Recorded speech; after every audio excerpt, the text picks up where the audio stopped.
Well, it wasn't pretty, but they got the job done. And look, if the Golden State Warriors want to salvage the season, if they have any hopes of a miracle as we creep closer to the postseason, they got to stay alive. So a win's a win. Wasn't pretty, but the job was done in Brooklyn. And the Golden State Warriors are back on track.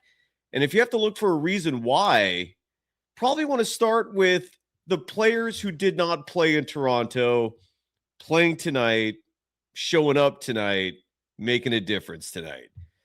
Happy Monday. This is a weird week. The week between Christmas and New Year's. Every day feels like a Sunday or just a meh day. I don't even know how to describe each one of these. But again, the Warriors won. And let's talk about it. Welcome to the program. We're powered by FanDuel, the Golden State Warriors 120-107 winners. And let's talk about it next here in the Golden Days. Let's go.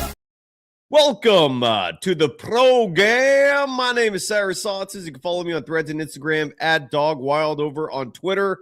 My handle is at Surf Journalist. The program is on both platforms at Golden Days Pod. As I mentioned a moment ago, we're powered by FanDuel and the official sportsbook of Golden Days and the Believe Network as a whole. I'm looking at the lines, and I'm going to guess, I haven't scrolled down far enough yet. It's not available yet. I was curious to see if the final game of 2025 for your Golden State Warriors, that's going to be in 2 days, Wednesday morning. It's going to be an early-ass game Wednesday. They're in Charlotte to take on the Hornets, and that'll determine if the Warriors will finish the season with an identical record to what they finished a year ago, 18-16. I don't know if they finished the year 18-16, but they had an 18-16 record a year ago. This was following the month where Kuminga was starting all of December, back when Andrew Wiggins was still a part of this team, or if they're going to finish with a 500 record. The Warriors currently 17-16, following again tonight's 120-107 victory over a Brooklyn Nets team. Were you folks impressed enough with Michael Porter Jr. to continue fighting for a trade there? For the folks who think Michael Porter Jr. is the answer, your thoughts. I'd love to get your thoughts. I don't have a strong opinion either way. I don't know if Michael Porter Jr. represents an answer of sorts. I also don't know what the asking price is. I'll open up the trade machine. We'll check it out in just a second. But Solo Dolo, I'm glad you brought up this man. And I want to give him player of the game honors because I feel like he was the biggest difference maker in this game. He brought the most impact to this game. He looked the best of any Golden State Warriors player tonight. And his name is Trayce Jackson-Davis. Trayce Jackson-Davis was fantastic. And the Brooklyn Nets are a longer, bigger team. So are the Raptors, by the way. But in the Raptors game, we didn't see D'Anthony Melton because of management with the knee. He's not playing back-to-backs currently as he continues to come back from that torn ACL from a year ago.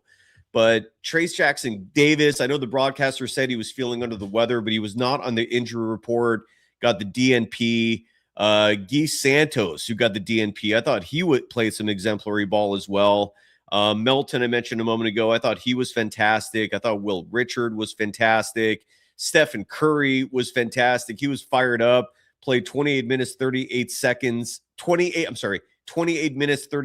seconds in the second of a back-to-back, was 5 of 12 from deep, finished with a team-high 27 points and tied for a game-high 27 along with Michael Porter Jr. But I leave it to you, the audience, because here are our nominees for player of the game, courtesy of FanDuel.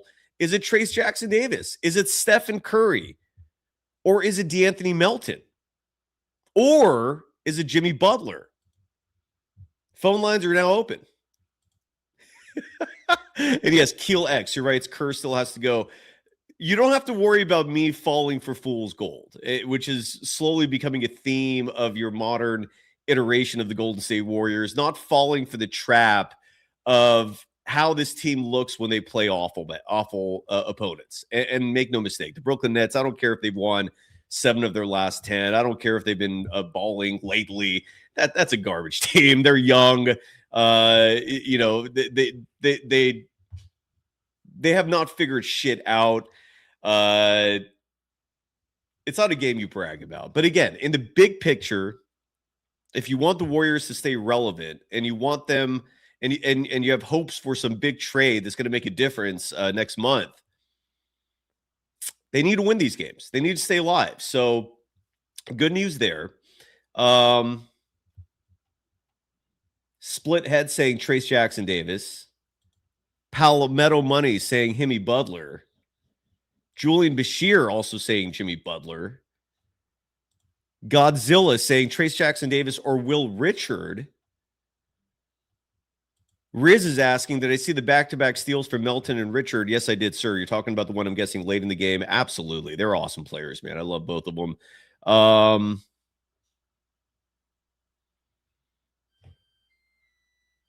I have some news. Mitchell Ness in the chat saying that the Warriors have shut Kuminga down so he's not injured for the trade. I have something to share with you and just submitted about that, which does not provide clarity at all in regards to his future with the team. I'll explain what I mean in just a minute. I want to figure out who the player of the game is based on the audience. Oh, we got a vote for Brandon Pajemski.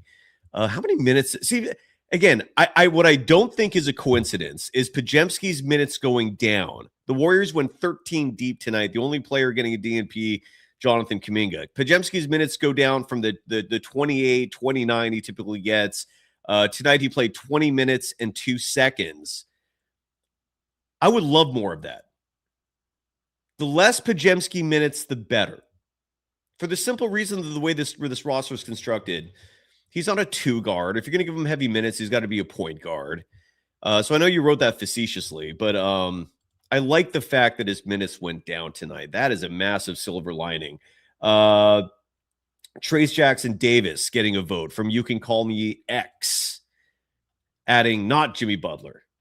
Bruce Morrow with a vote for Will Richard. Alex, I've tried to pronounce the name before. Is it Alazar Ben Israel saying Trace Jackson Davis?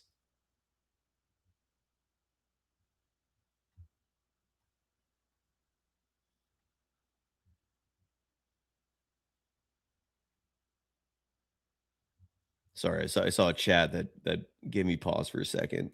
That I will not talk about.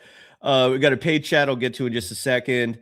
Touch of Madness adding Pajemski as player of the game because of the minutes he gave up. I love it. Kyrma Stewart saying Trace Jackson Davis with an asterisk.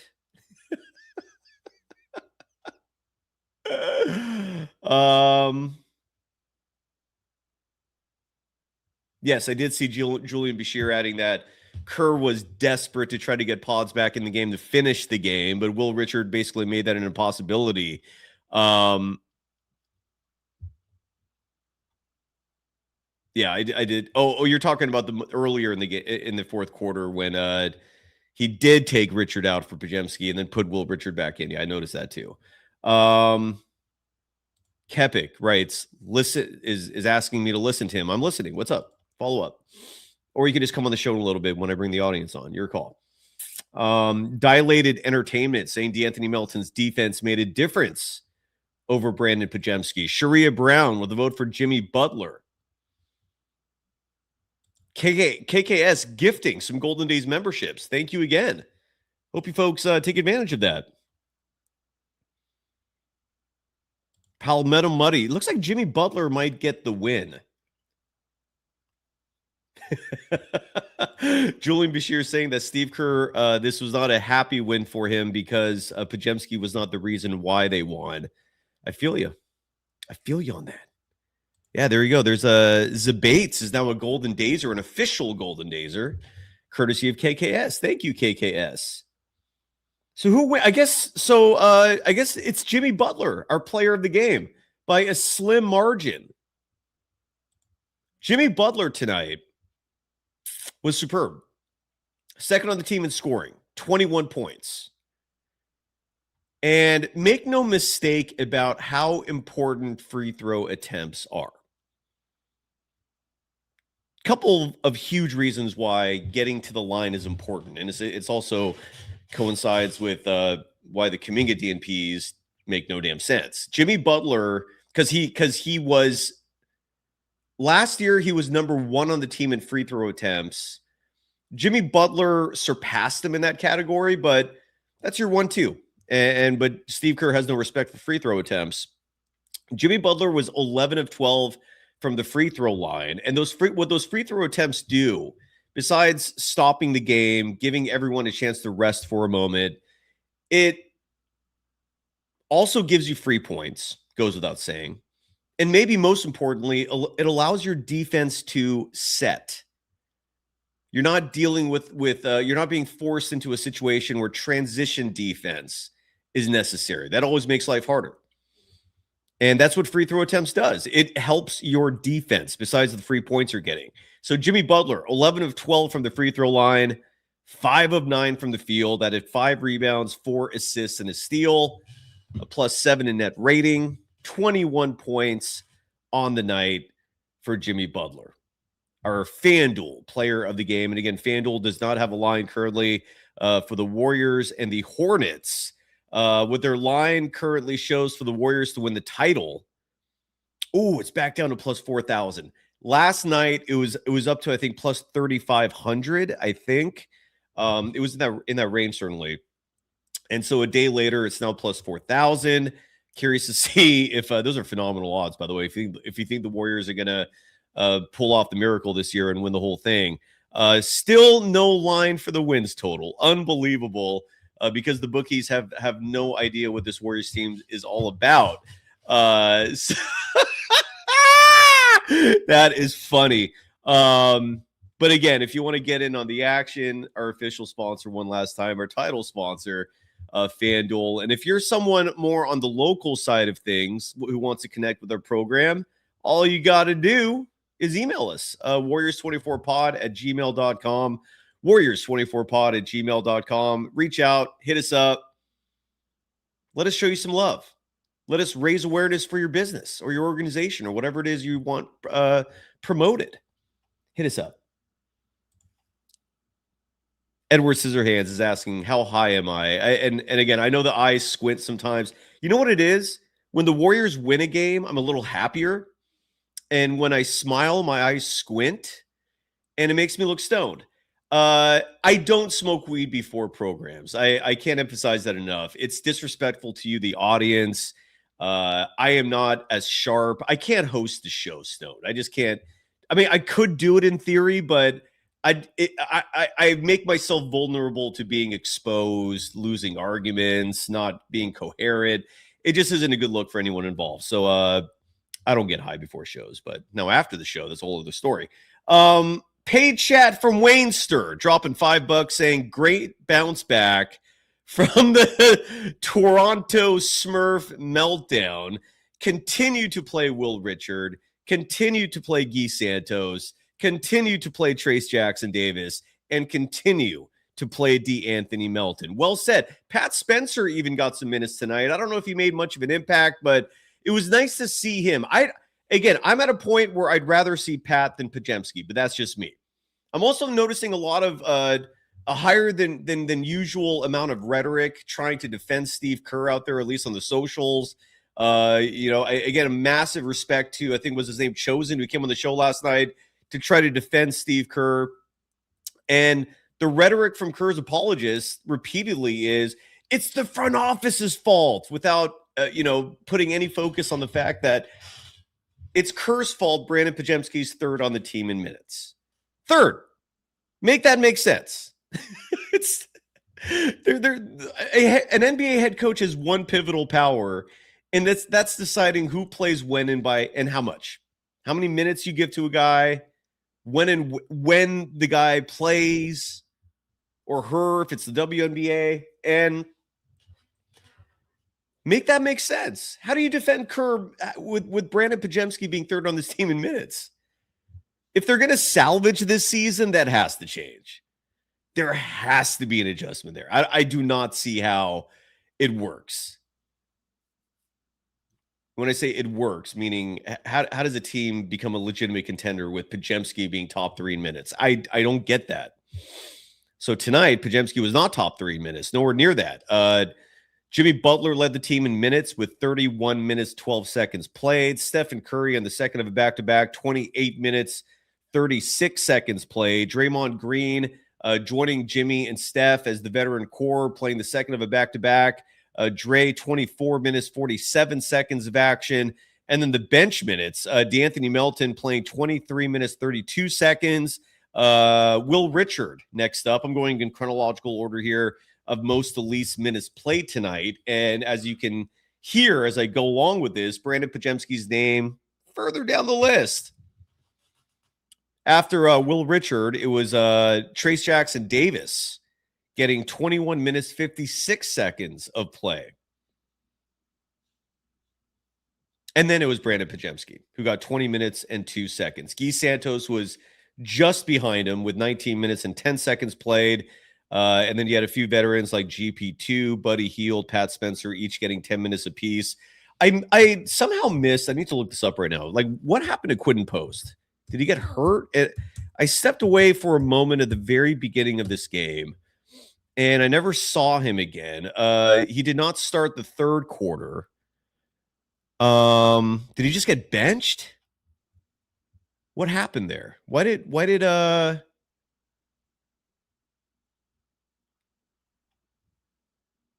happened there? Chad, do you know?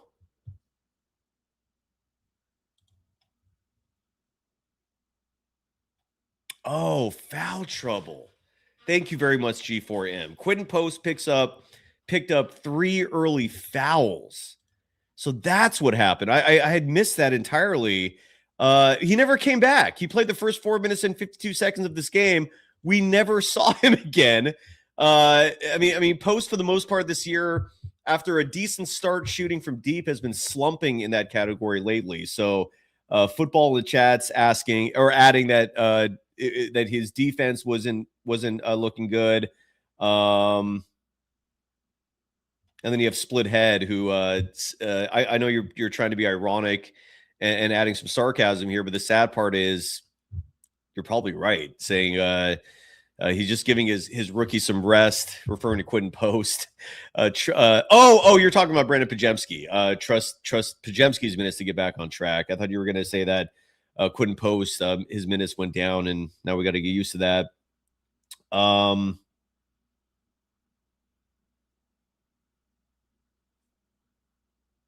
there we go. Some stats I want to bring up. So that's why Quinton Post did not play, or only played 4 minutes and 52 seconds. Moses Moody only played 11 minutes and 40 seconds. He's been struggling as well. I want to bring up some stats for you folks regarding Post and Moody, because those two have been, I believe this was the 6th straight game that Steve Kerr has rolled with the starting lineup again. And they're now 4-2 with this lineup. Quinton Post on the year in terms of 3-point shooting, following again a very brief outing. He did hit his 1 3-point attempt though. Quinton Post was a perfect 1 of 1 tonight. Those were his 3 points on the year. But his 3-point percentage on the year has not been looking great. Just 33.1% shooting on the season, and more recently in the month of December, shooting 34.9% from deep. That's not terrible. He had the 0 for 4 game from deep against Dallas. He had the 0 of 3 game against the Magic. He had the 1 of 6 and 2 of 10 games from deep in the 2 Suns games. But then in Toronto, he was a perfect 2 of 2. Today, a perfect 1 of 1. So he had a slump. And then in the month of November, he shot 30.8% from deep. this just has not been a good shooting year for him as a whole. Inconsistent, highs and lows, 33%. You live with it, but that's not exactly something you write home to your parents about. In Finland, right? Is that where he's from? Is he Finnish? I think that's Quinn Post's nationality. And then Moses Moody, who got yanked early in this game tonight. Again, only played 11 minutes and change. He did not have a good shooting night either. In those 11 minutes and 40 seconds, 1 of 8 from the field, 1 of 5 from deep, 4 points, did have 3 rebounds. And again, at least he contributes defensively when he's out there. But Steve Kerr abandoned his starters, at least Moody and Post, early. The Warriors did get off to a bad start in this game. The score, more specifically, and then I'll read to you Moses Moody's recent shooting stats, because, again, he got pulled early tonight, and he has not been shooting the ball well lately. The Warriors started this game trailing 28-13 with 4:16 remaining. Nick Claxton made a 3-point shot to give the Nets that lead. And then slowly the Warriors started chipping away at it because largely of the aforementioned bench players who stepped up. Trace Jackson Davis, Guy Santos, DeAnthony Melton, Will Richard. And you got to win. But Moses Moody, who, again, struggling on the year, he's shooting 37.9% from deep. That's not terrible. It's not bad, actually. It's not great, but it's not bad. But my guess is it's his recent shooting that is causing consternation with the coaching staff, because tonight he was 1 of 5 from deep. Against Toronto, he was 1 of 4 from deep. He had a respectable shooting nights against Dallas and Orlando, 2 of 5 from deep. Against Dallas, 3 of 6 against Orlando. But then against the Suns, he was 1 of 3 and 1 of 6, respectively. Against the Trailblazers, he was 2 of 6. Against Minnesota, 1 of 4. Chicago, he was 3 of 5. Cleveland, 1 of 3. Philly, 2 of 5. And then OKC, 1 of 5.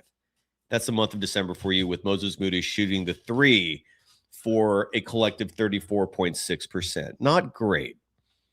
Not bad, but not great. Mid. Keel X in the chat saying, Moody's fine. It's Kerr messing things up. You're not getting pushback from me on that. You are not getting pushback from me on that. So again, Jimmy Butler, solid night tonight. Draymond Green, there were a couple players on the Warriors who statistically just did not leave their mark on the box score, but if you watched the game, you saw them making a drastic impact on both sides of the floor. Draymond Green is a case in point. He played 24 minutes, 47 seconds. The box score is going to read a triple single of 7 points, 5 rebounds, 3 assists. But he was part of the lineups that were at least in the positive in net rating tonight. In fact, every player but 3 finished in the positive in net rating. The 3 players who were in the negative: Moses Moody, -15, Quentin Post, -8, Stephen Curry, -6. And I mentioned Steph at the very beginning of the show. He was playing borderline angry in the third and fourth quarter, in the second half especially, just fired up. He did not want to lose this game. Finished with 27 points, added 5 assists, 2 rebounds, and a steal. The Warriors played great basketball in terms of the turnover department. They barely won that category. But I bring that up because Steph had 2 turnovers tonight, but his lineups were not doing great out there. Again, and who knows if those minutes he spent in the first quarter is what tanked his net rating overall. But again, Draymond Green, the box score is not going to show it, but he had a great game. But maybe the prototype for a player who You're not going to rely on an analysis of him based off the box score, and that's Guy Santos. Guy Santos tonight had 0 points. Big fat donut. He only had 2 field goal attempts. They were both 3-point attempts, more specifically. He missed those, but he did have 4 rebounds and 2 assists. And maybe most importantly, he gave this team size and energy. Why he did not play in Toronto is beyond me. I've said this before and I'll say it again. Steve Kerr is awful at getting a feel for the game and making adjustments on the fly. If he wasn't awful at doing that, you would have seen Guy Santos in Toronto. You would have seen Trayce Jackson-Davis in Toronto. You would have seen less Podziemski minutes in Toronto. You would have seen less. Well, GPT didn't play all that much in Toronto either, but you get the gist. The adjustments from Kerr come in between games when he has to actually like talk to people. I don't know. Who knows what his process is. But Wainster, another $5 saying if the Warriors get the win over the Hornets day after tomorrow, then the Warriors don't leave Chase Center the next 11 games. I don't know what the 5-1 means. Maybe 5-1 turns into 13-4, 26-19 mid-January. Then help on the way. Michael Porter Jr. could help. Maybe.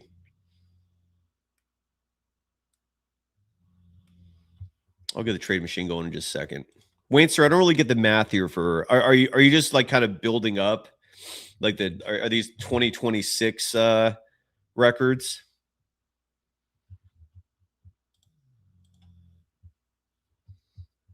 Trayce Jackson-Davis, who would have been my pick for player of the game, but it was a democratic process tonight. Jimmy Butler narrowly edges Trayce Jackson-Davis out.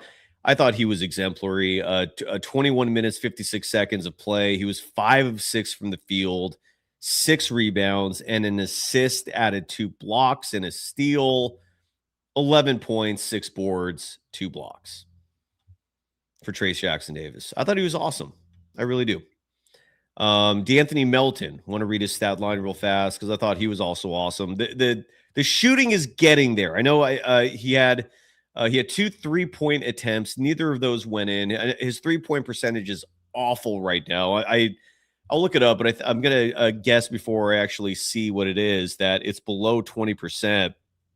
D'Anthony Melton on the year so far, a brief season because of the ACL recovery and how he was not ready to go at the start, shooting just 16.1% from deep, just 29% from the field as a whole. But throw those numbers away. It's early.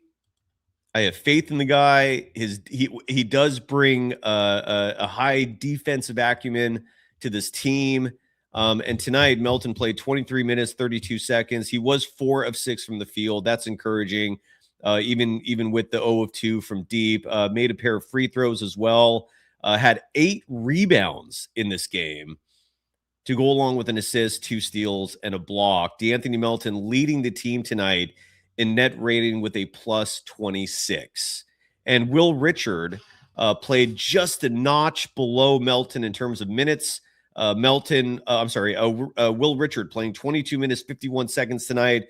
He was 4 of 7 from the field. If you're shooting above 50% from the field, that's fantastic. Now, the 3-point shot was not falling consistently. He was just 1 of 4 shooting from deep. But he was second on the team in net rating with a plus 22. And again, net rating serves a tremendous value when you're trying to figure out which combinations of players on a team that fields 5 on the court was working out best. And when you see the net rating leaders, Melton plus 26, Will Richard plus 22, and then Trayce Jackson-Davis and Guy Santos each a plus 10. Those were your leaders. And then next up, the only starter who's in the top 5 for your net rating leaders tonight, Jimmy Butler, who spent a lot of time on the court tonight with those other 4. He was a plus 7. So Those are your 5. If you're looking at which 5 players, which lineup saved the day for your Warriors tonight, that's where you could look at net rating and come to some conclusions there. That is advanced analytics, not the whole like this individual's net rating is plus 10, but it goes up to plus 15 when you throw this second guy out there. It's like there's 3 other dudes. Got to look at all 5. Well, that's your 5. That was widely successful tonight. Not widely, but they were successful. It was a win. Melton, Richard, Trace Jackson-Davis, Guy Santos, and Jimmy Butler. It is not a coincidence that those 5 bring some size to the table. Guy Santos resembles a power forward. Trace Jackson-Davis resembles a center. Will Richard resembles a shooting guard.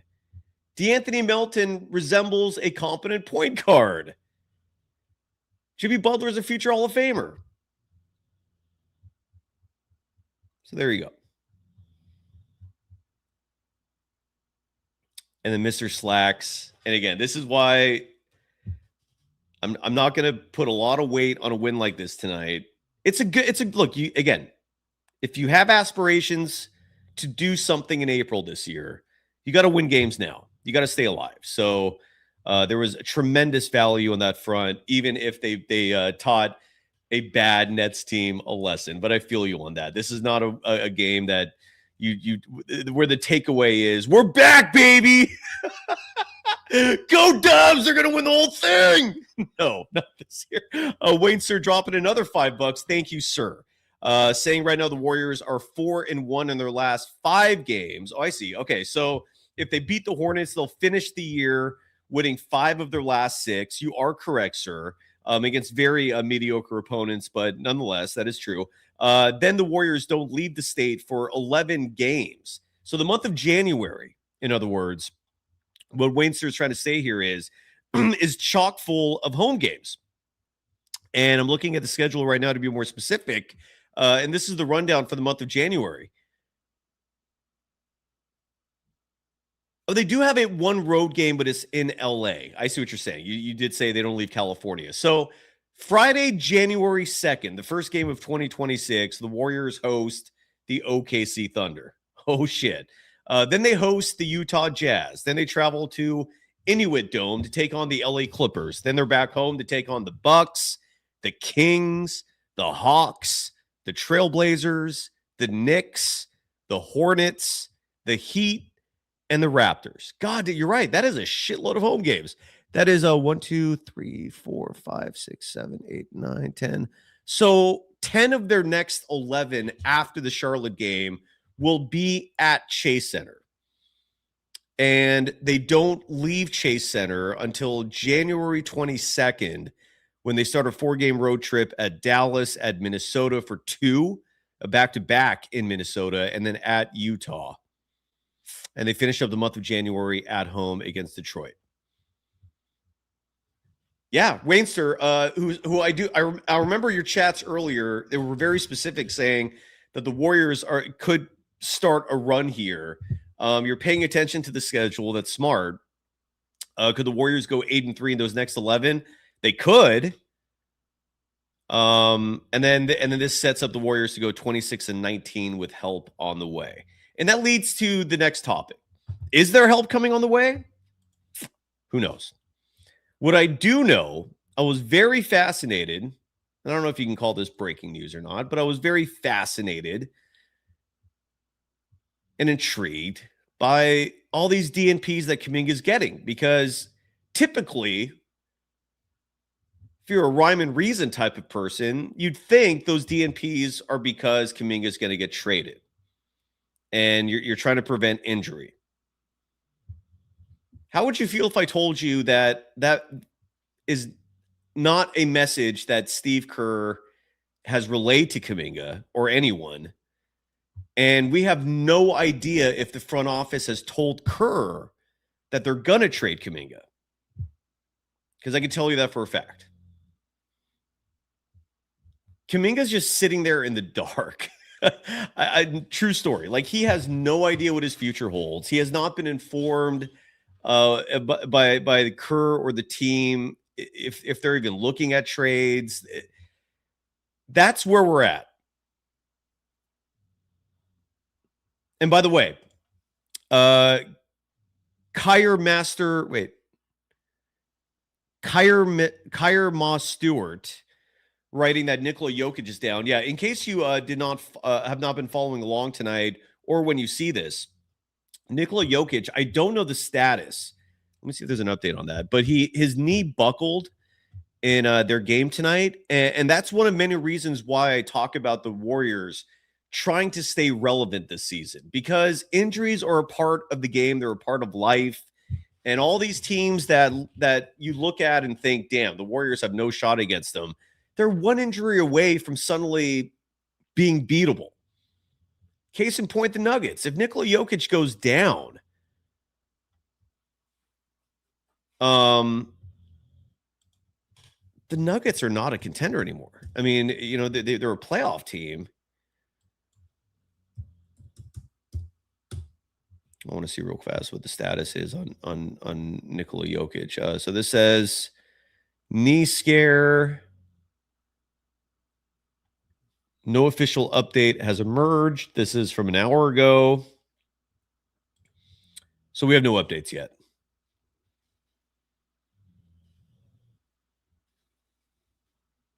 And I do really hope Nikola Jokic is okay. I do not want to see him go down. We're talking about arguably the best player in the game right now. Yeah, no updates yet. Could be a hyperextension. Who knows what it is? Let's hope it's not a torn ACL. Bamboo Soul just saying that he was able to limp off. That is a good sign. Agreed. But then again, I've also seen a lot of players with very severe injuries find the strength to walk off. Who knows? But we'll get an answer soon.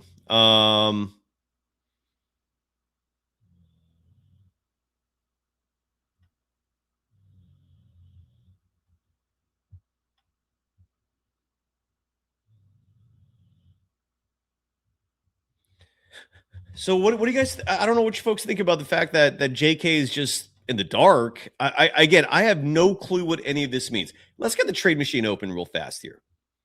And if anyone wants to come on the show tonight and chat it up, let me post the link.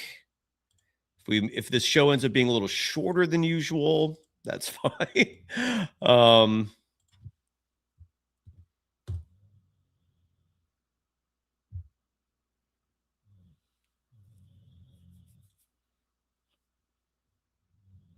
Link is now in the chat if anyone wants to come on. But I'm curious to know what the options are with Brooklyn for a Michael Porter Jr. trade. Again, I have no clue. And Han Solo Dolo, I see you're going to be first up, and then Gary Garcia, you're next. That'll be the order. Alan Day, you're third. But let's get this trade machine going real fast before I start bringing folks on.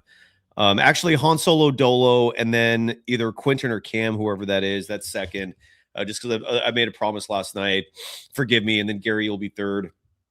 But the trade machine. Let's see what the what's on the table for Michael Porter Jr. See what the option is. Hold on. We'll also play some sound if any comes down from Brooklyn. Stephen Curry traveling with his family. It was good to see Cannon Curry joking around, having some fun during pregame tonight in Brooklyn. I believe Aisha is also traveling with Steph as part of the contingent. So Warriors and Brooklyn.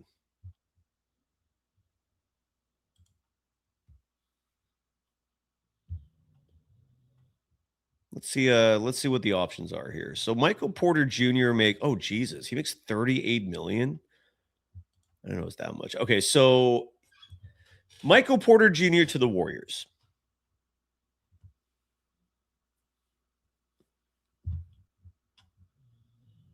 And then for the Warriors, I'm going to do two things here. I'm going to do one that feels like it's obvious, and that's Michael Porter Jr. for Kuminga. No, not Jimmy. Kuminga and let's say Moody. No, it's got to be a bigger salary than that. It's got to be Kuminga, Moody, and Buddy. Let's say it's for that. And then there's a question, and this is posed to all of you. Would you give up picks to also get Michael Porter Jr.? This trade is successful. So trading with Brooklyn is easy. All you have to do is just send them more money than they send back, and you can make a trade work.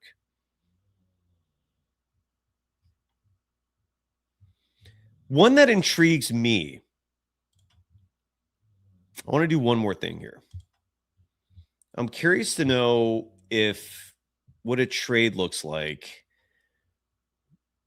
No, but Brooklyn wouldn't want Jimmy Butler. You'd have to include a pick at that point. I was thinking, like, how would it work if, let's say, you propose a swap that includes, well, I'll do it anyways, but where you're getting, let's say, Michael Porter Jr. and Nick Claxton. That is, how much is that? Those two combined are $63 million. So then if you send back, let's say, Butler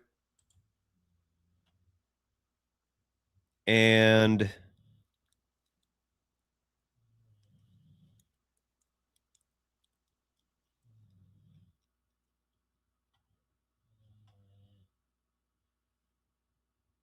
I mean, I want to throw Buddy in there, but I mean, Brooklyn would have no interest in this trade. Like you'd have to throw in picks, or I guess if you do, you do Butler and Kuminga, and then you had Michael Porter Jr. back and Nick Claxton. Okay, so Brooklyn is a very easy trade partner, if there's any good news in that. Who knows what they're asking for? Who knows if the Warriors are interested in Michael Porter Jr.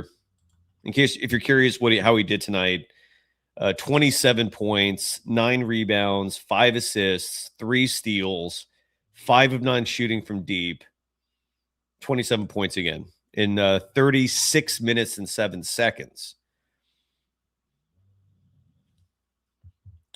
Huh. Han Solo Dolo, welcome to the program. How are you doing? I'm doing well. How about yourself, sir? I'm all right, man. I'm all right. It doesn't feel like Monday, but if it was a normal Monday, I would say, yeah, but it's not a normal Monday. It's a weird day. How are you doing? What's on your mind? Good to see you. I want to make this trade like now or yesterday to get MPJ on this team. Okay. I think he'll easily fit right on in. He can play the 2 or the 4. He's playing the 4. All you have to do is run the Clay plays for him. If you put him at the 2, we can run bigger. Put Jimmy at the 3, Draymond at the 4, Quentin Post at the 5, or Trace Jackson or Al Horford, because Al Horford is looking pretty good. He looks pretty spry. So you could throw him in for. They need to start running big. I think they need to make the trade or either try to get Lauri Markkanen or someone who can score. They're both 50, 40, 90 type players. They're 6'10". They both can rebound. We have the defense. We're top 10 in defense, so we don't need any more defense. We just need offense so we can close. And it would give Steph more space, Jimmy more space to drive to the basket, and we could put Draymond on the bench and start Trace or somebody and put Mountain in at the 2 and put Mike Porter Jr. at the 4 and Quentin Post at the 5. There's a lot of things we can do and options if we make that trade. I don't think we should go get I can't think of his name, Giannis Antetokounmpo, because I think that'll make our bench way too thin. I think we need to consolidate, get rid of some of these guards, and get a floor space in 4 that you can put at the 2. And knowing Steve Kerr, he's probably going to run him at the 5. Probably. It would work, though. I think it might work because Michael Porter Jr. can rebound, but he can't really defend like that. But all we really need is scoring and rebounding. And then when Steph sits the bench, you can have Jimmy Butler pass Michael Porter Jr. the ball, and he can just launch threes like Klay Thompson. He's 6'10", so he can just be like Otto Porter Jr., but a better scorer. And here's another problem. The Michael Porter Jr. is not. It's not his strong suit playing like a small ball 5 or even a small ball 4. When he was with the Nuggets, he was their small forward. That was the position he played. With Brooklyn, there was an attribution tonight, if I can find it. It was from a Brooklyn Nets head coach. What is his name? Georgie Fernandez. I forgot his name. What's the guy's name? God damn, I don't see it in front of me. But he made a comment about how the one switch that he thought turned the fortunes of the Nets this season was going bigger. And yeah. And I guess the question I have is if Michael Porter Jr., who has a chronic history of back issues, if you're trading him to be your small ball 5, not be the small ball 5. You put him at the 2 or the 4, but knowing Steve Kerr, he's going to try to put him at the 5. I guess what I'm trying to say is what Jamal Brown writes in the chat, I agree with. I just don't trust Kerr at all with like anything, let alone like a trade. I mean, look, maybe that's it. Maybe Michael Porter Jr. is it. And money check up adding that MPJ Michael Porter Jr. does have a bad back. He doesn't want to mix it up inside. Yeah, I agree. So again, I'm not big on him. I know some people are. It's one of those things where I feel like if the Warriors made that trade, it might pay off. They might look awesome this year. Let's say you're doing a trade where Kuminga is the primary piece, and you throw in a Moody. They're going to be good. I'm not mistaking that. Do they win a championship with that move? I don't know. Could it backfire and then suddenly you have nothing next season? Yes. Yeah, but there's nothing. What we have right now is not working. I agree. That I agree with. And we have, if I say, because he's running the exact same offense that we run now over on the Nets. The motion, everything. He's running the same thing. The picks, running off the picks. We can just put him in the same position as Klay, and that we already are top 10 in defense. So we don't need any more defense. We need rebounding and shooting. And that's what we need. In our chat saying I said the same thing about Jimmy Butler. No, I didn't. I love the Jimmy Butler trade from the start. I was all in on that. I don't know. Look, I think we need to keep Jimmy Butler. In my opinion, yeah, we need to keep Jimmy Butler. Did you see? And we need to give him a shooter. That's what he needs. He needs shooting and a defensive big. That's what Jimmy Butler needs. The Warriors just don't know how to build a team anymore. I guess that's true. That's what it looks like to me. Did you see the Draymond Green's comments on his podcast? This came out, I think, yesterday or a day or two ago. Let's play this. So, Han Solo Dolo, while you're with me, let's watch this together. This was Draymond Green, and I thought this revealed a lot. And I'll explain why I'm playing this clip now. But Draymond talked about Steve Kerr's fading dynasty comments, and I thought it was interesting. This was Draymond Green. I know a lot was made this week about Steve's comment about us being a fading dynasty. And when you get down to the reality of it is, it's true. Dynasties don't last forever. What you do is you try to prolong them as long as you can. You try to build on them as much as you can. He didn't say we're a dynasty that faded. He said we are a fading dynasty. Guess what? Steph Curry's in year 17. I'm in year 14. Klay Thompson, who's gone, would be in year 15. Steve Kerr is in his 12th year coaching. He didn't start with us from the beginning. Bob Myers is gone. We've been at it for a while. He's not throwing salt. He's not putting the team down. It's true. But it's our job as the ones inside the dynasty to try to prolong it as long as we're given the opportunity. And that's where we are. How much more can we do?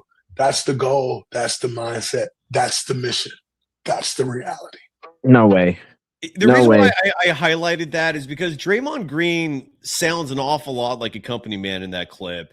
Draymond Green sounds an awful lot like a man who is basically telling the public, Steph, Kerr, and Dre, that's the ship. And if that ship goes down, they're all going down together.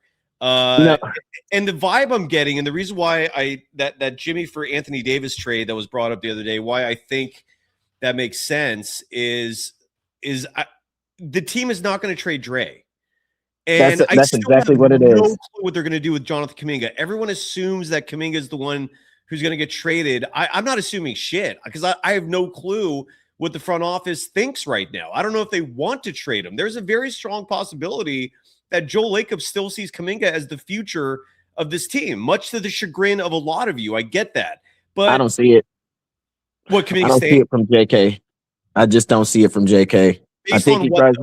Based on what? And from my opinion, from when I'm watching the television, that's all everyone has. It's just the whole idea of Kuminga being traded is just people's feelings on it. There is nothing what I see that it looks like he plays for his own stats. Who, Kuminga? Yes. I don't agree with that at all. D Santos, you put him in, and he just makes the play, the right play. If the ball needs to go over to the person that's open, he makes the pass. He makes the pass. He goes for the rebounds. He crashes the boards. He just does whatever he needs to do to win the game. Kuminga looks like he wants to really score and do the Kobe. Even this year? In the beginning, he was playing how I wanted him to play, how everyone wanted him to play, pass the ball, grab the boards, play defense. After he got injured and he came back, it started being more about he wants to get his numbers, gets his scoring up. That's what it looked like to me. But that's from what I'm seeing.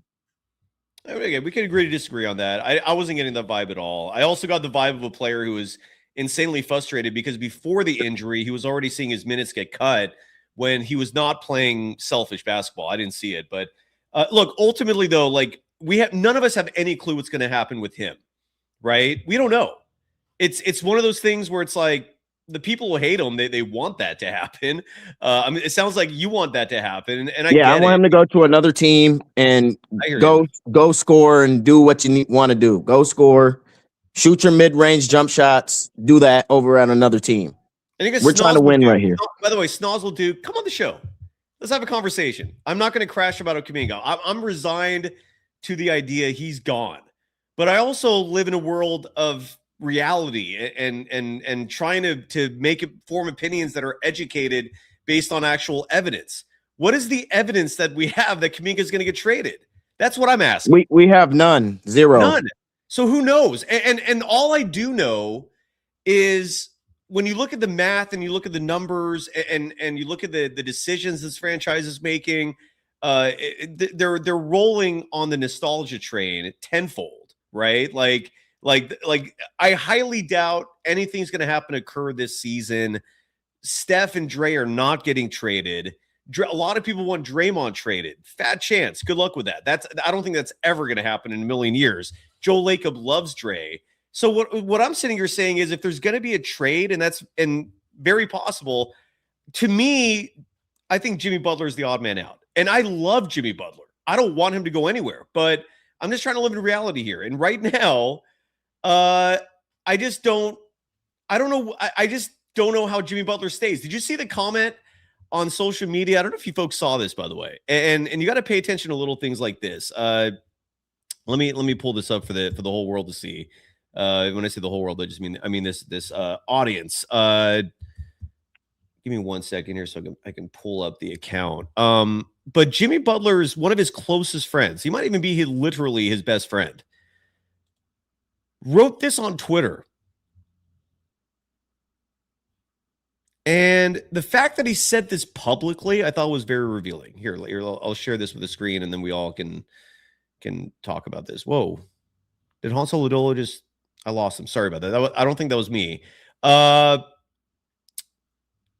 Ernie the Man writes, and this tweet was from 2 days ago, a day ago, yesterday, writing, can't get a rebound and defend while an athletic $24 million player just sits on the bench and rots away. And what this tells me, when Jimmy Butler's best friend is publicly calling out Steve Kerr for not playing Kuminga, and you continue to have this massive like rift, I don't know. If I had to guess, I have no clue, but if I had to guess, I'd say Jimmy's the one that's out. I could be wrong. Kuminga could get traded, very possible.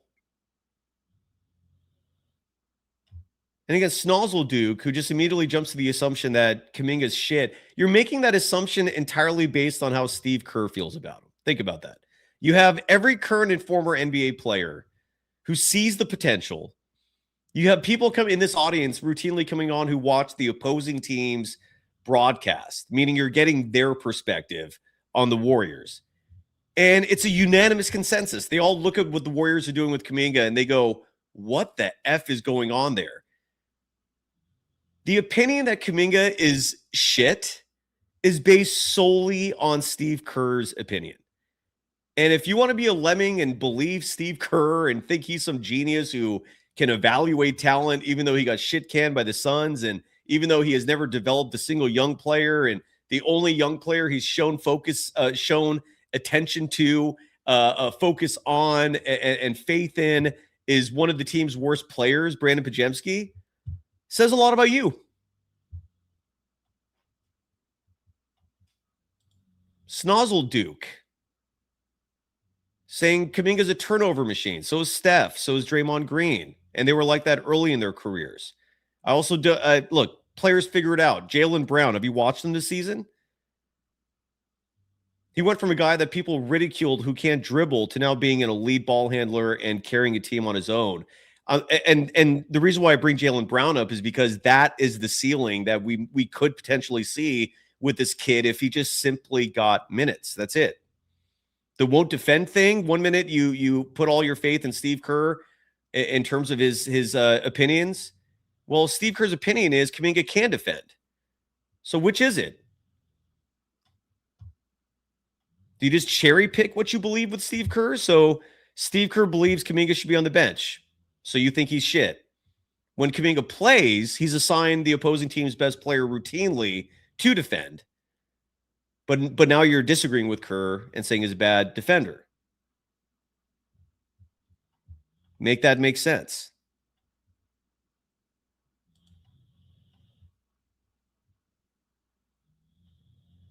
Again, Snozzle Duke, do you realize how pathetic you look by continually typing as a keyboard warrior and not coming on the show and discussing it? That's on you, man.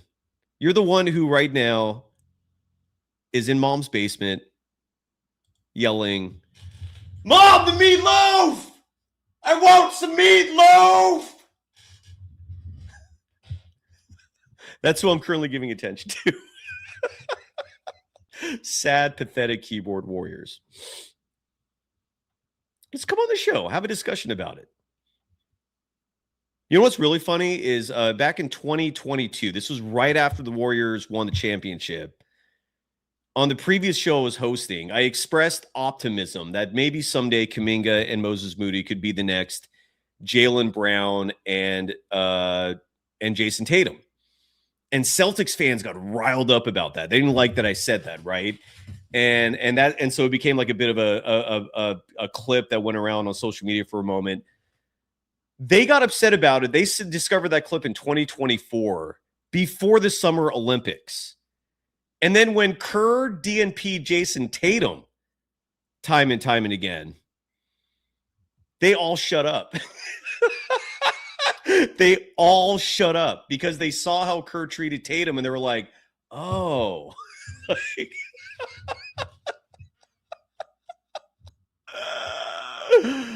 Oh, boy. What's really sad is people in this chat thinking they could actually, with a dumb opinion, get to me. I have a block button. I've made it very clear. Don't make the show about me. The moment you do, you're out. Oh, you're going to call me names? Nice knowing you. Bye. It's not complicated. Is this either Quentin or Cam, or is this a third account that wants Steve Kerr fired? How are you doing? What's up, Sam, man? It's Quinn. Hey, Quentin. How you doing, brother? Hey, I'm doing good. Anybody who thinks tonight win was anything meaningful besides fool's goal don't know basketball. Easily. Agreed. Come on. Like a 10 and 20 team. We're gonna take a win against a 10 and 20 team. Serious? This fan base is might be the dumbest fan base in basketball. For one, they always defend Kerr, and he's been undefendable since 2016 collapse. Insane, man. Keep in mind, there's a huge chunk of this, Quinn, there's a huge chunk of this fan base that wanted the Warriors to keep Monte Ellis over Stephen Curry. So when you remind yourself of that, it maybe helps you calm you down a little bit, knowing that the ignorance has been there for a damn long time. So it's nothing new. Go ahead, though, brother. What was your take on tonight? Tonight game, I can't take anything from it because we're playing a high school JV team. Like Trace was excellent, but Trace is always excellent when he gets the minutes, just like JK, just like Guy Santos, just like Pat Spencer, just like Will Richards. Once they get the minutes, they are going to produce. It's only Pods and Buddy Hield and Melton. He's still working his way back from injury, but he's iffy too. But I know his defense is a steady. His defense is always going to be there. So that I can suffer the Melton minutes because I know Melton's going to play reliable defense. And that shot's he's going to find that shot, man. DeAnthony Melton in his career, it's worth bringing this up because Melton he's a legitimate basketball player. Like if you gave all of Brandon Podziemski's minutes to DeAnthony Melton, it makes the Warriors a better team.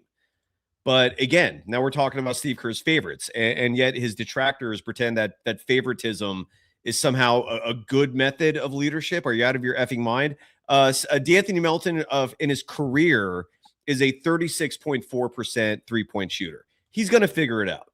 And the moment those threes start falling, there will be zero justification for Podziemski playing more than him. None, unless you're Steve Kerr. Right. What was the last guy just saying about JK? I kind of had a response to that. What was he just saying? some keyboard warrior in the chat who just said he was bad on defense. I don't know, man. It's always the same idiotic shit when it comes to ripping on Kuminga. Like Kuminga has done nothing wrong here, man. That's the part of this that frustrates me. All he has done is just listen and say yes. And the only time he pushed back and for a moment did things his own way is when he realized his coach, if he didn't do something himself, was going to cost them tens, if not hundreds of millions of dollars. He did cost them hundreds of millions of dollars. Right. When you look at how much his draft classmates have made. Fortunately, Kuminga got that contract this last offseason that at least set him up for life, regardless of what happens moving forward. But yeah, like Steve Kerr, all Kerr has ever asked Kuminga to do is stand in a corner. That's it. And act as a decoy. Kuminga, of all people. I mean, like the same guy that all his haters say can't shoot the ball. Kerr wants him to just stand in a corner. And the moment Kuminga on some possessions decided, no, I'm going to actually make shit happen out here. And side note, every time he did that, good things were happening for the team. Like Steve Kerr just doesn't like good things happening if it's not his way. Like that's the impression I'm getting routinely is, and I saw people in the chat, I don't know if they're being facetious about it or not, saying that, he was trying to get Podziemski back in there late and he got a little frustrated that he couldn't. I don't know if that's true or not. I'd believe it, but it's crazy. He's referring to Julian Bashir saying that Kuminga only plays for stats. Yeah. So about that. Don't all players play for stats? Isn't that how they make their money? Well, I think the point he was bringing up, Hansel Odolo, was that Guy Santos doesn't play for stats, and that if Kuminga was doing that, he'd probably get more run.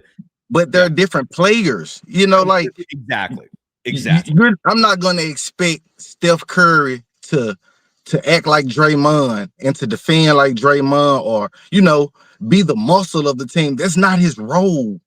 We can't expect Agreed. JK to do the hustle man things of Guy Santos when JK is a give the ball to him and get out the way type of guy. Like, just for the fans. Sorry, I was laughing because of this real Elise wrote that Guy Santos is trash too. I don't know if he's joking or not. I don't think Guy Santos is trash. Elise, come on the show if you really believe that. Go ahead, Quinn. I'm sorry. What I don't understand is, can any of the JK haters tell me another Warrior within the last 5 years who's given, besides Steph, who's given us a 30-10 game, a 25-10 game, who's broken the Warriors record for what it was 11 for 11 field goals in the game, or 12 for 12 or something, when he didn't even miss a field goal. I'm saying, if anybody can, so if JK can do things like that for the Warriors when he is given an opportunity, show me another Warrior.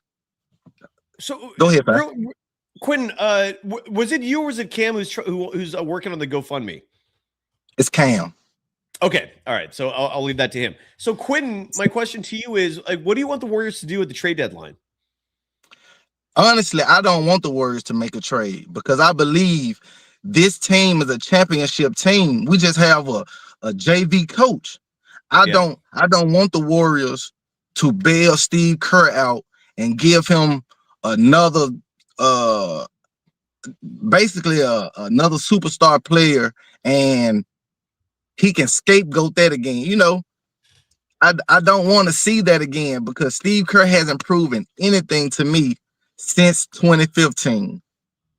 In 2015, when he took Steph off the ball and turned Steph into like a Reggie Miller, and he turned Clay into like a Rip Hamilton almost, it kind of made the Warriors undefendable because you had 2 3-point snipers. Mm-hmm. And you let Draymond run the point. It was very dynamic, but that was a long time ago. What do you think happened to Draymond Green running the point? Because that used to be, you're right, a night by night consistent thing we always saw. And then in the last 2-3 years, the Warriors have veered away from that. My guess is they're trying to preserve his strength and his energy, but does it take that much energy to run an offense, or is it because he's relied on so much more defensively than he used to be because of how much smaller the Warriors are, and so that's sapping his energy? I don't know what happened there, man, but it's unfortunate. See, I believe it's because he's playing center all the time and he's gassed. So he's making dumb turnovers because he's tired when he's making passes. He's trying to hurry up and get rid of the ball, and it's causing turnovers because he's tired of guarding guys 6 foot 6 inches taller than him and 60 pounds heavier. What Armando called it, the go home in a body bag program. Like, I don't understand it. Like, every game, I'm still rooting for Steve Kerr to lose and go on a losing streak so Mike Dunleavy could grow a pair. But after like 52 games, I'm just gonna ride the season out and hope Steph can make some magic happen, because I don't want Steph to lose, but I want him to lose so we can get rid of this imposter of a coach.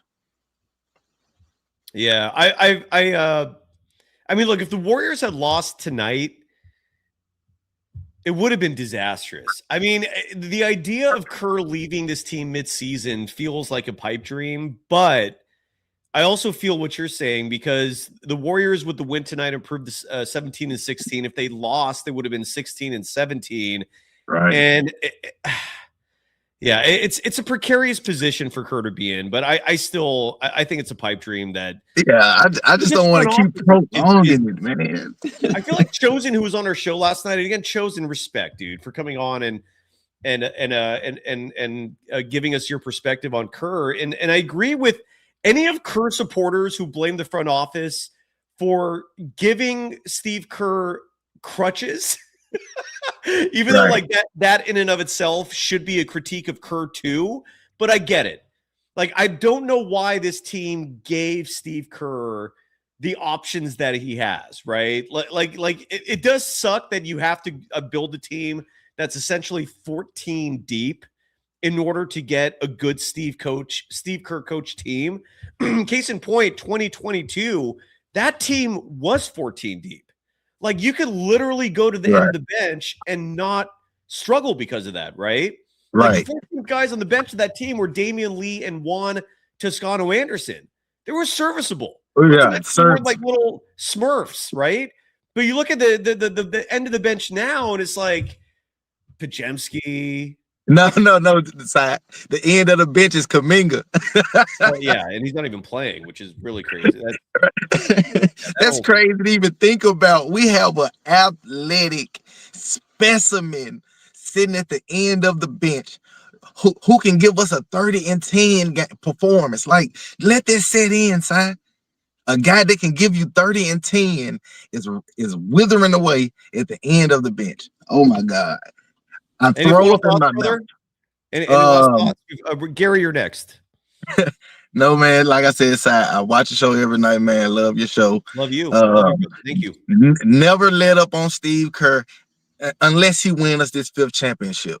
Like, I agree with you. If he get this 5th, I'm just gonna swallow all the I'm all the visual. I'm gonna get a tattoo. I've said it before. I'll say it again, man. Win a 5th championship, and Steve, I will treat Steve Kerr like I'll love him like my dog, man. And I mean that in a good way. Like, I love my dog like he's my kid. That I would have nothing but love and adoration for Steve Kerr if he can pull off the 5th championship. But massively huge if. I will still get a tattoo on my body. I'll do it all. But it's a big ask. Okay, and the last thing, sir. It wasn't a big ask in 2023. Kind of a big ask now. So we'll see. My last thing was, I don't get why the Warriors are looked at as an old team when we actually only got like 4 old players. What? Steph, Jimmy, Dre, Horford. We only got 4 old players. Horford barely even plays, so we only actually got 3 old players. Why are we running why is Steve Kerr running the team like this is some geriatric team? Yeah, like, dude, Kerr is weird. He's just weird, dude. And look, this is a comment. Patrick Stubbs in the chat writing, it's personal. Kerr played everybody except Kuminga tonight. And this is where, like, I don't know if it's personal. Like, I don't know if, like, Kerr is just delusional. I don't know if I don't know what's going on there, mentally speaking. But the reason why but real quick, Quinn, and I'd love to get your perspective on this. The reason why I don't think it's personal, and maybe I'm totally wrong, but he was DNPing Kuminga at the end of last year, right? 3 games to end the season, DNP'd. Everyone was, like, kind of shocked at that point. I mean, if you watched the show then, you saw my reaction. I just couldn't believe that shit. Moment Jimmy Butler gets hurt, though, and worth noting, DNP'd, not end of the bench. He wasn't getting minutes in garbage time. He was just DNP'd. Like, he was off the team. Everybody thought he was going to be gone this offseason after that, too, this last offseason. But then Jimmy Butler gets hurt, and bam, he's just right back in there like he never left. And again, that's the impersonal part of this from Kerr, where he acts more like a CEO and less like a coach, is borderline appalling to me. But that's how he rolls. Like, he just sees each of his players who are not quote unquote stars like pieces on a chessboard. And when he looks at Kuminga, he sees him as this like really unique piece that can only play, I guess, when Jimmy Butler can't. Like, in his mind, Jimmy Butler and Kuminga cannot play together, which is batshit crazy in and of itself. Batshit crazy. That is what he believes, right? And he's in charge. And so we all, if you watch the Warriors, are forced to follow along with Steve Kerr's madness. But when Jimmy Butler isn't playing, all of a sudden Kuminga's like available again. And that's why the AD trade, I'm looking at that with some interest, because if the front office is cognizant of how Steve Kerr rolls, and I'm always going to give the front office some credit. Like most of the decisions they make sense. I get it. Like there is a logic behind the decisions they make. There is no logic behind what Steve Kerr does.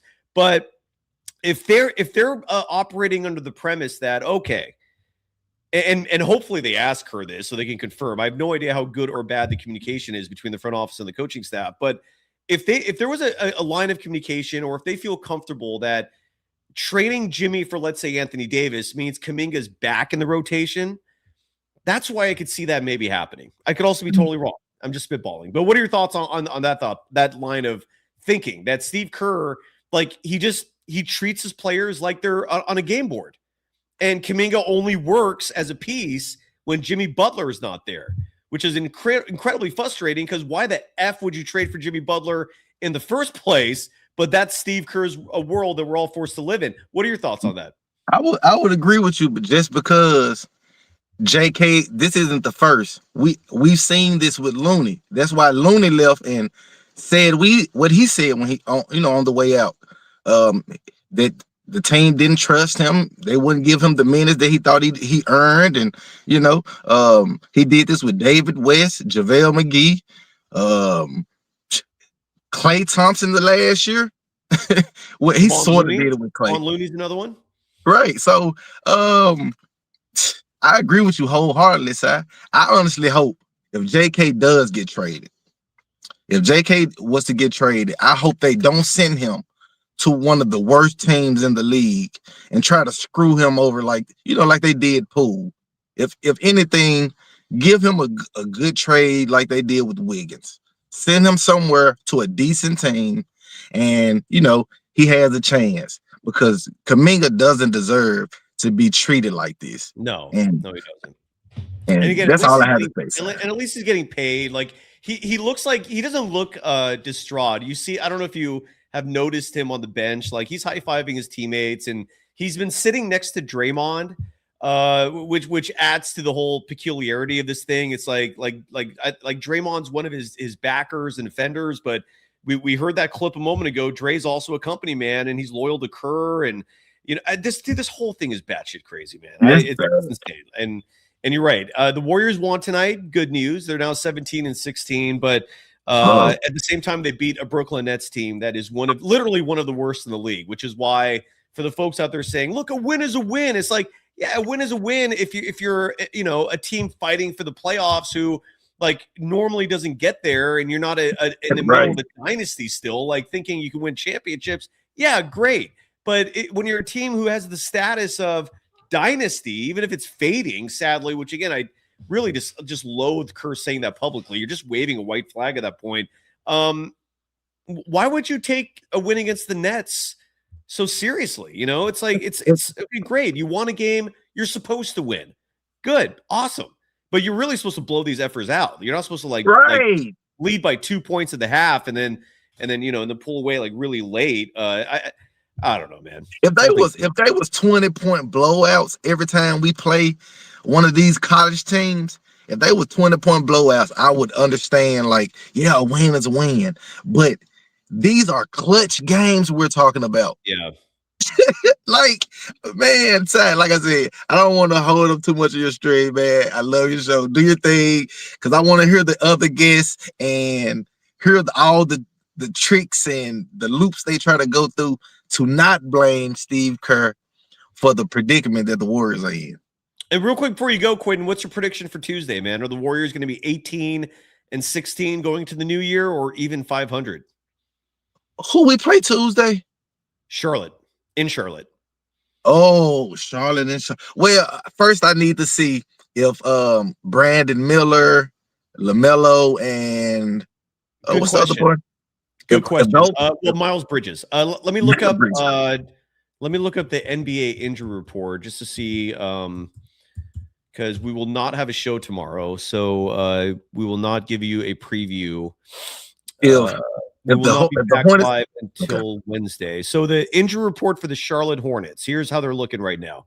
And this is currently. Do they have it? Hold on, real quick. Let me see if they have another game before Tuesday, because I've been duped into this before where I read an injury report, but then there's a game before the game. All right. So Charlotte, they next play. They played Milwaukee today and they lost 123-113. Their next opponent is Golden State. The injury report for the Hornets. So Ryan Kalkbrenner is out. I have no idea who that dude is, so that's fine. Fine for the Hornets, not for the Warriors. Con Kneppel out. I know who that is. Okay. So that helps the Warriors a lot because everyone's talking about this guy being like the next Steph as a three-point shooter. So Con Kneppel is out. Hope I'm pronouncing his name right. I always feel like I'm not. Right ankle sprain. Okay. So that helps the Warriors. Mason Plumlee is out with a right groin strain. Antonio Reeves. Oh, no, forget the two-way guys. And then Grant Williams is out, but he hasn't played in like years. Grant Williams is still under contract. But remember that dude? Yeah, I think he tore his ACL last season, I think. Yeah, he did. But I thought he was just gone out of the league. I didn't know he was still under contract. So he's still technically a member of the Charlotte Hornets. Anyways, he's out. So it looks like Miles Bridges, LaMelo Ball, and Miller are all available. Okay. So if all the guys play, and thinking about tonight's game, Pod's minutes was reduced. Trace had a good game, so we're not going to see him next game. Let me see who else. Yeah, okay. So more Pods, no Trace. Yeah, we're gonna lose that game. We're gonna lose that game. I'm having pretty high hopes that Steve Kerr is gonna go back to doing Steve Kerr things, and we're gonna lose that game. By the way, a couple of people in the chat are mentioning that Miles Bridges left tonight's game with an injury. No! Let me look that up real quick. You're bummed.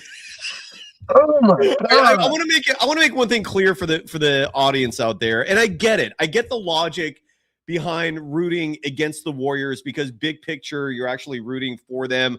But you won't get that from me. I only because I can understand some folks getting offended by it. I'm not saying Quinn that I'm not criticizing you for that. I get what you're doing. I get it. But I'm gonna keep being happy when they win games even now, even though I understand that each win means it's less likely Steve Kerr is going anywhere anytime soon. Each win means less hopes of a lottery pick. Right. That's the thing, sir. I don't want us to keep winning. And next thing you know, we're a 10th seed trying to get a play-in spot, and then we lose. And now we're just up shit creek because we don't have a good lottery pick or we didn't make the playoffs. And Steve Kerr lasted the whole season. So it's like, I don't want the triple threat of L's, you know? Yeah. And by the way, the injury report that I read for you, I think it reflected today's game. So meaning like, even though Con Kneppel was out, I don't know if he's going to be out Wednesday. And the Miles Bridges injury, according to the Associated Press, Miles Bridges left tonight's 123-113 loss to the Bucks with a right ankle injury. The injury occurred early in the first quarter as Bridges tried to fight through a screen set by Miles Turner and stepped awkwardly on Turner's right foot before falling to the floor. Bridges stayed in the game, but then appeared to hurt the ankle again as he closed out on a three-point attempt by Gary Trent Jr. He landed on his right foot and came up hobbling, left the game after that, and did not return, period. So who knows if he's going to be available. Well, I'll take that back. I'll take it back. But Kneppel could also be available, so who knows? I'll take it back. Yeah, we're going to chat saying Jokic got hurt. We talked about that, and I brought that up as an example of why you don't give up on a season when you have players like Steph and so forth, because all it takes is an injury or two from some heavy hitters in this game, Jokic included, to suddenly open up this race. Now the downside is, let's say Jokic has a serious injury and he's out for the year, hypothetically. And I'm not wishing for that. Jokic is one of the most important players in this game, arguably the best player in this game. But let's say, just for the sake of argument, we're just running an exercise here. Let's say Jokic is out for the year. Let's say Shai Gilgeous-Alexander is out for the year, right? Those are probably your top 2 heavy hitters in the West. And let's just continue this exercise and even say Victor Wembanyama is out for the year, right? The problem is, even with those 3 getting hurt, if the Warriors don't revert to what they were doing the first 5 games of the season with that front court of Dre, Jimmy, JK, which was working, and I don't understand why certain folks hate on Kuminga when that lineup was damn effective and it looked damn good. If you're not going to go back to that at all, if Steve Kerr just stubbornly refuses to and basically dares the front office to fire him, which is what he's doing, and that is also batshit crazy. You still would need to make a move to be a legitimate contender, but because the teams remaining at this point that you have to overcome would be Houston, which the Warriors are not currently set up to beat, Minnesota, which you can beat if you're fully healthy, but that's a tough one. And there's like one other team I'm missing. Like the Lakers don't scare me all that much. I think you might be able to overcome them actually, but there's one other team I'm missing in the West though that I forgot to bring up. No, I didn't. Yeah, if we get into the playoffs, Steph Curry is great enough to beat any team, and I do mean any team. The Thunder, the Nuggets, Steph Curry in the playoff series is that great. I'm not gonna ever bet against Steph in the playoff series. I'm never gonna do that. I don't care who's the coach. You know, like I always tell the people close to me this because they think I'm crazy when I talk about Kerr. The people that don't actually watch the Warriors play, but I always tell them that Steph won those championships in spite of Kerr, not because of Kerr. Well said. Great night, sir. Sorry. Have a good night, man. I didn't mean to cut you off really early. Gary, I'm going to bring you on right now really quickly. I got a laugh here. Harmonies in our chat is saying Brandon Pajemski is the future. Oh my God, that is funny. Thank you for the laugh. Gary, you are on the program. How are you doing, brother? It's been a little while. How have you been? Doing good, Si. How about you? I'm doing okay, man. It's weird. It doesn't feel like a Monday. That part feels weird. Otherwise, where's Juan, dude? I'm always going to feel a little better, even with the current state of the team. It's less stress in my life for whatever reason. I think it's because I'm sick in the head. That's how emotionally vested I am with this Warriors team. It's unfortunate, but how are you doing? More importantly, you're in the Dominican Republic, correct? Dominican Republic. That's correct. How is DR treating you these days? Well, here is December, so we drink the whole month. Drink what? Rum? What are you drinking? Rum, sangria, whiskey, whatever. Oh. Is there fruit in that sangria? I just saw ice. Is there other pieces of fruit in there too? There was, but you ate it. I'm not yeah. taking with it. Yeah. Oh, and that fruit is just loaded up on booze, and so as you got a nice buzz going, then you start gobbling the fruit. Well, at least I always save it till the end because that way the alcohol is just soaking up. I hate Steve Kerr. Oh my goodness. I hate Kerr like 50 Cent hates Diddy. Real hate. Like 50 something's working. Diddy. Look at something's working, and he immediately goes away from it. Yes. Make that make sense. Great analogy there. I'm impressed. And people are saying that I know that it's not important to win against the Nets, but the 10-20 teams, long, young, and athletic, have been giving us problems. That's why this win was good. And it shows that Kerr, if he did last night what he did tonight, would have 5 games winning streak. Agreed. And here's the part that I'm guessing, Gary, frustrates you, because we've seen this time and time and again. He makes the adjustment. Things look good. We're all thinking to ourselves, oh, wow, Kerr figured it out. He figured it out. Very next game, Pajemski's going to play 35 minutes. Guy Santos will be DNP'd again. Pat Spencer. Great 3-game stretch. Benched. Kerr has his favorites. Oh, I like this phrase. Kermento.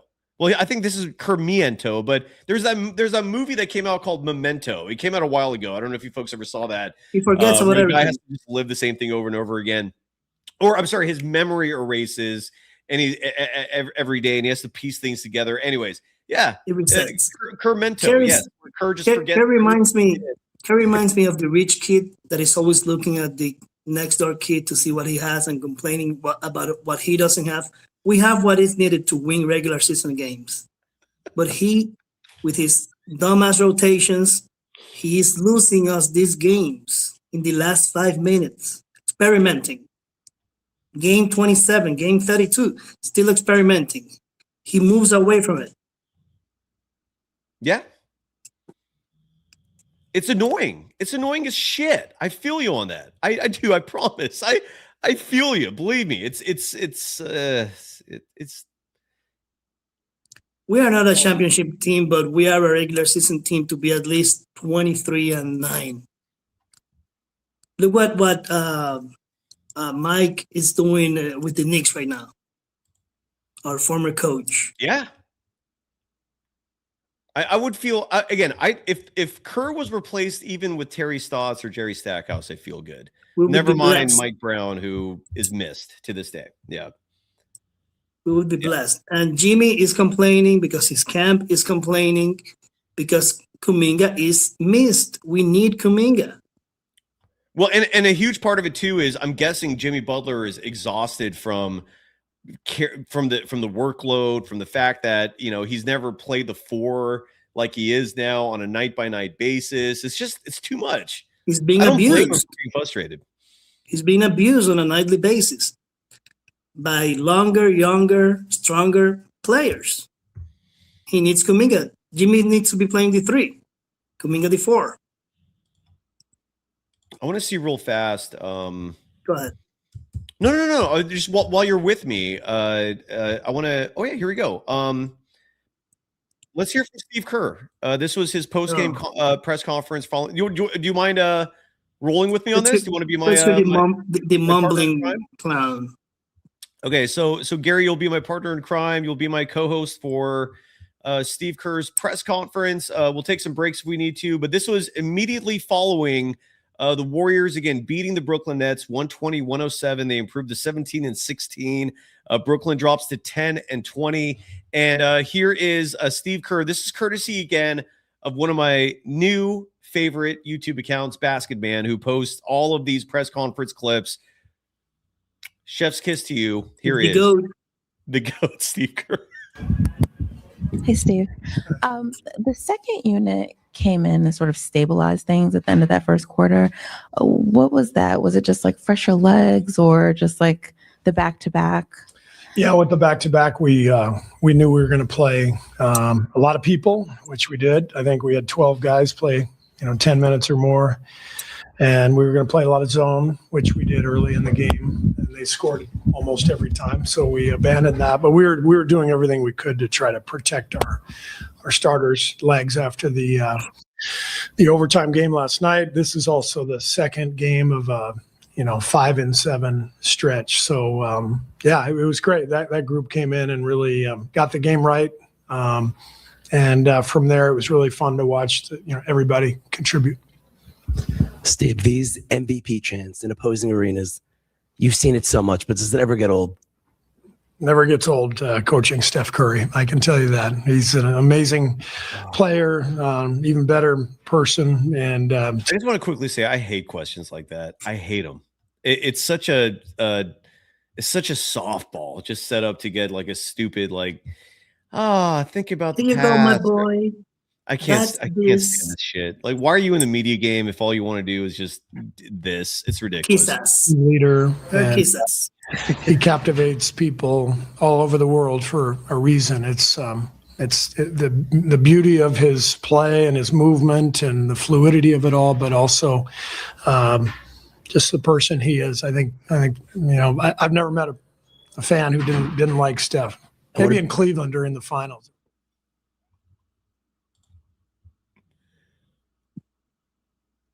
Wait, where did our sound go? Hold on. What's going on here? Did I do that? There we go. We have a microphone over here. Sorry about that. Oh, yeah, there's definitely an issue there. So that was Raymond Ritter's voice. So they're doing the Q&A with no late audio. threes and the late shot clock threes early. And, but, once we switched to our man-to-man, we had pretty good attention on Cam Thomas and Porter Jr., even though both guys, had it going a little bit. I thought in the fourth quarter, our attention to Porter Jr. in particular was really good. How crucial was Jimmy's getting to the free throw line in terms of controlling pace tonight? Yeah, it was a big deal. I love when Jimmy's out there with 4 reserve players. It's there's a different vibe. He just takes over the game. Sometimes when he's out there with Steph, he defers, which is understandable, but he's at his best when he is attacking, getting to the line like he did tonight. I think 23, 24 minutes for D'Anthony tonight. Finishes down the stretch. What are you seeing with him, and are you more comfortable now going above that 20-minute mark? Yeah, 24 is now the new limit. And, I talked to him yesterday in Toronto. He said his body's feeling really good. So it's a good sign. And, hopefully we'll get to a point this season rewind here. I need to hear that again. I think 23, 24 minutes for D'Anthony tonight. Finishes down the stretch. What are you seeing with him, and are you more comfortable now going above that 20-minute mark? Yeah, 24 is now the new limit. And, I talked to him yesterday in Toronto. He said his body's feeling really good. So it's a good sign. And, hopefully we'll get to a point this season where he's able to play back-to-backs. But for now, we're being cautious. Hello, Coach. How you describe the Chase performance tonight? I'm sorry? Chase. Trace. Yeah. Trace was fantastic. Yeah. Really did a great job. I didn't get him out there last night, and it didn't feel right because he's been playing so well. But the way Toronto was guarding Steph, we just felt like we needed to stay with our shooting bigs with Al and Quentin. So tonight was a great matchup for him. He did a hell of a job, helped turn the game in the second quarter. I know you guys started the second half small. Was it just, what did you see there in terms of going away from QP? Their athleticism. I just wanted to be a little more mobile and get the ball moving a little bit more. They had a wing guarding Quentin. Claxton was guarding Draymond anyway, so QP was basically playing the wing spot, and I just wanted to get a little more speed, a little more ball movement. Hey, Steve, if you could just take us through the goodbye to DeMarco there at the end. I saw you all gave him the game ball. What was sort of that like for you and the coaching staff? And it was a good compromise to great. He's a great coach. Tonight with multiple points. So I wanted to ask you how important you think this thing is for like rest of the season, especially at this point of the season. Yeah, I think it's one of the strengths of our roster is the depth. I feel. Hold on. Hi, Coach. I saw that 7 out of 8 players from the bench scored tonight with multiple points. So I wanted to ask you how important you think this thing is for like rest of the season, especially at this point of the season. Yeah, I think it's one of the strengths of our roster is the depth. I feel comfortable putting anybody out there, and we showed that tonight, and we got a lot of really good contributions. I thought Will Richard was fantastic. He and Melt, helped close the game with some great defensive plays, and Guy always brings great energy. You see the plus minuses from the bench; they're all sky high. So great work from the bench tonight. Hey, Steve. I know you've seen Michael Porter Jr. a lot over the years in the West, but now that you finally got to see him up close and personal in this situation, what are your thoughts on the player he's rounded into here with Brooklyn? Yeah, he looks great. Obviously, he's the focal point now here, whereas in Denver, he was he played off Jokic and he was fantastic. But now he's taking on more responsibility and more shot creation, and he's a tough guy to guard at that size with the way he moves and can put the ball on the floor and rise up and shoot over the top. He's tough to handle. Is there a pathway for JK to get back in the rotation? There is. It's tough because he's not really a short minute player. I played a bunch of guys 8-10 minutes. JK's a guy who needs rhythm. He's not like a Guy who's going to come in or Pat and just fly around and play with great energy for 4 minutes and come out. He needs some rhythm. So he always has to stay ready, and there's a pathway there. But right now it's not there. But things change quickly in the NBA. Thank you. I love that. Props to, I think that was Sam Gordon who asked that question at the very end. A couple of interesting tidbits from there. One being that I did not know DeAnthony Melton what the specific minute restriction was. It was at 20. It's now up to 24. And again, when that is up to, let's say, 30, he is the Brandon Podziemski replacement. He makes Podziemski unnecessary, worthless. But more importantly, and again, sometimes the most important questions are asked last. Sometimes the most important part of a story is the final paragraph. That was very interesting to learn how Steve Kerr sees Kuminga. He basically and again, and all this does is make me think even more so that if there's that, subscribing to what I've been saying about the fact that Kerr just sees all these players as pieces on a game board, and with Kuminga, he doesn't see him as a role player, and meaning like he will not throw him out there for limited minutes. If Kuminga's, that's a revelation. So basically, Steve Kerr, he looks at Kuminga as a player who either he's going to get heavy minutes and have a big role, or not play at all. Even the minutes. That's crazy. That was pretty wild, man. What'd you think about that, Gary? We're getting a glimpse to Steve Kerr's brilliant mind with his 4-guard lineup. And JK cannot play if he's not starting. Oh my God, that is funny. Sorry, he's 22, 23. He can do it. He can come cold from the bench and play 20 minutes straight with no recess. He can do it. That's what youth is for. That's just excuses.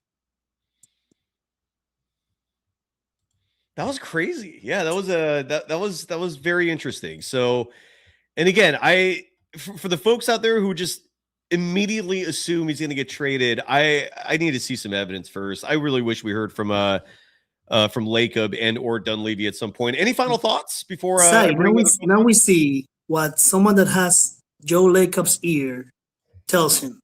Those are the same bullshit that he's feeding him. You know what? Sugar Sweets. Go ahead. Precisely. Now we see what Kerr feeds Lacob, and apparently he eats it up. He has his ear. He has his confidence. Come on, man. You need to shake things up. Something's got to change. In our chat is saying he wishes, or she wishes, Lacob just watched 20 minutes of this show. Here's what I can tell you with confidence. Lacob's aware of this program, and he likes the show. Maybe that's a strong way of putting it. I guess what I'm saying is, I don't know this directly, but I've heard enough to know he's aware of this program, and he's aware of the messaging, and he's not pushing back against it, is what I'm trying to say. I wish I could tell you folks. God damn, there is one thing I like, and this is everything. Take your sources. This position. Take your sources. You have information you really want to share, and you can't because it would destroy your relationships that give you this information. But just know that everything I tell you on this program, there's a reason why it ends up being right. And oh God, I wish I could tell you folks what this organization thought and felt about Kerr. I can't indulge on that. All I can tell you is, again, my opinions, they're usually rooted in some sort of factual basis. That was revealing, dude. That was eye-opening. And anyway, Sugar Sweets, just know Lacob is aware of us. I can tell you that much. Gary, I cannot understand what's up, why he cannot give Kuminga, look, you're going to play 15 games consecutively, 30 minutes. Let's see what you got. I agree. Yo, take care. It's been a pleasure. Let's get Kerr fired, and let's get Cam the GoFundMe to go to the game. Come to the Dominican Republic, because I might someday. Who knows? I'll hit you up. All right. Of course. It's paradise, correct? 24/7, 12 months of the year, total summer, the whole year. Should we not talk good about it? Like, do you ever worry about the masses moving over to the Dominican Republic and ruining your home country? No, we have everything. We have Italians, we have American people. here retiring. We have everything. It's good. But We're what I'm saying, good. overcrowding is not a concern for you. No. Tourism is one of our main forts. All right. Well, there you go. Dominican Republic. Gary, do you mind if I ask what you do out there? Like what is your profession? No problem. I'm a medical interpreter for Spanish, English, and Italian. So do you work at a hospital and you help out patients who maybe don't? I work from home for several companies in the U.S. Oh, bravo! The bilingual skills are paying off. That's Good correct. stuff. Great to hear, Gary. It's been too long. Come back more often, please, will you? Sai, I've been angry with this team. I haven't been watching the games. I'm like, no, I'm not gonna waste my sleep. Here is 3-4 hours difference. Right now it's almost 2 a.m. The next day I wake up like, yep, we lost. It's been disappointing. I love this it. year. Yeah. It's been disappointing for 3+ years, but this year is people are getting their fill. This is the first year where I'm seeing a lot of people disgruntled with Kerr. That has not been happening in the past. So for folks who want change, maybe there is some hope. But Gary, great to see you, my friend. Yeah, but then you look at the games in Chase and they're like, ooh, yeah, we're doing great. Ooh la la. Come on, boo this guy. Boo those plays. Those substitutions. Give them, let it rip. Take care, man. Crazy. All right, brother. Have a great night, Gary. Great to see you. Beautiful. That's joining us from the Dominican Republic. I'm gonna bring two at a time if you folks don't mind, just so we can so people aren't waiting. Young Wes, I haven't seen Yo, right? Have you? Yes, many times. Good. My first time caller. Oh, it is. Could you hear me? Caller. Yeah, but you've seen me on the chat hundreds of times. Where are you where it's daylight right now? Because it's 9 p.m. Pacific time. Where are you? I'm in Saigon, Vietnam right now. That explains a lot. Okay. So I was like, God damn, it's like dark on this entire hemisphere. So all right. It's noon. It's noon here. Tuesday noon. Tuesday noon right now. Good afternoon. Right sir. on. So the Warriors play at 24 hours from where you're at, although that doesn't really work out. Anyways, good to finally see a match of face to the name. And what is on your mind, Wes? Yeah, well, first of all, it's an honor to be on your show, and I found your show your show by putting recent Rick Barry interviews, and that's how I found you. Good, because I love Rick Barry. About 2 years ago, I just put recent Rick Barry interviews, and you came on. So that's how I found your show. So I'm glad we have that in common. Yeah, we can all agree that Kerr, if Kerr wasn't the coach, we'd have a better record, right? I think I would call that a safe assumption. Do you have a kid? Yeah. Look at you. I love it. I respect family values, man. So props to you. Congrats. Right on. And he's being very naughty, so I have to make this quick. Go for it. I'll shut up. For how many times have we been favored this year and we lost? How many times have we been favored? 5 or 6 games? Well, I'll look it up. It's the Warriors' record against the spread. Give me 1 second and keep going while I look that up. Yeah, so if we had a different coach, we'd probably be top 6 seed right now. And for the people that are thinking of what coach, I would like Nate McMillan is a coach I really like. Wild card. Just for a name. Okay. But I still don't think this team. We have too many guards. I just don't think we're a contender right now. We need to get rid of like 4 guards and put size and athleticism in this lineup to contend. I think we're the smallest. The Warriors on the season are 16 and 17 against the spread, courtesy of TeamRankings.com. I think we're the most unathletic and smallest team in the league. I'm not saying we're a bad team, but I think we are the most unathletic and smallest team in the league right now. So I think we need to make some trades, get rid of 4 guards. I think we can replace Moody with Will Richard. Get rid of Pods, GP2, Buddy, get some athleticism and size. What do you think of that? I've been saying you're just echoing what I've been preaching. I mean, if you put Pajemski, if you put and again, I don't take pleasure criticizing GP2, but it's just, I mean, you know, he's 6'2", right? Size matters in this game, and he doesn't bring much offensively other than ball movement, and that's just not enough from my perspective to justify the minutes. So if you put Pajemski, GP2, Buddy Hield, and you bury them at the end of the bench, I think this Warriors team is actually legitimately good. I'm with you. Yeah.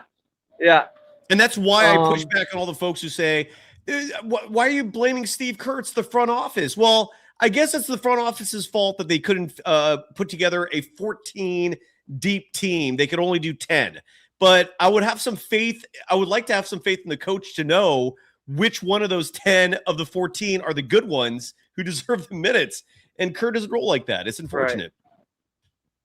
And I was the one who suggested to Billy Bean the situation from Dunleavy, and you explained to the audience what Billy Beaning the situation is. Yes. And thank you for putting that up on the chat from the chats. Yeah. And in case but people I think don't know, Dunleavy needs to do that.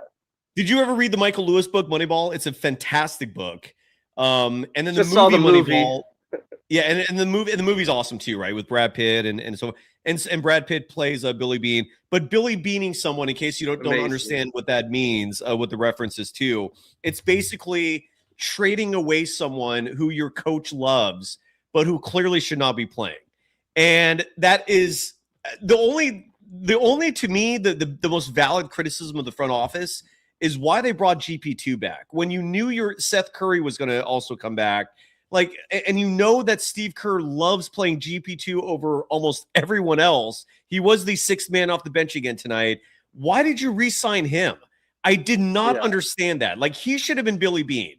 And again, it's nothing personal. I know GP2 is popular. I get it. I'm sorry for the unpopular opinion here, but he should not be getting minutes on this team. Like, there is no justifiable reason for that, man. He should be at the He didn't end get of the any bench. minutes on Portland, remember? He didn't get any minutes on Portland when he It's played crazy. for Portland, GP2.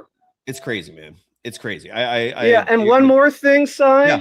One more thing. I want for everybody calling me a liar on the chat, like saying I went to the Dominican Republic in 2001, saying where I reside, saying that I coach out here and I still compete at 46 years old. You guys are full of crap. So I'm not lying. I'm a grown-ass Gen Xer. I'm not lying in the chat. I just want to make that clear to everyone on the chat. I'm not a liar.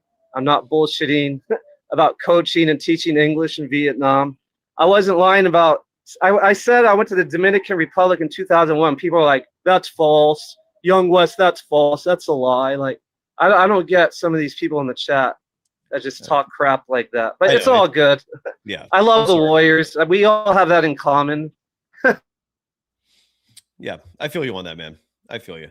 And again, for the folks in the chat who Still are there? advocating, your connection's fading on us, man. Wes, thank you. We lost him. Joining us from Vietnam, I believe. Is that where he said he's at? Unbelievable. That is awesome. Our international audience. For the folks out there who are saying the GP2 minutes aren't bad, again, look, he put up numbers against Brooklyn. Great. Okay. Like the Warriors barely beat Brooklyn. He was also playing last night against Toronto, and he was in there when the Warriors' 13-point third quarter lead dropped to 4 in a matter of like seconds.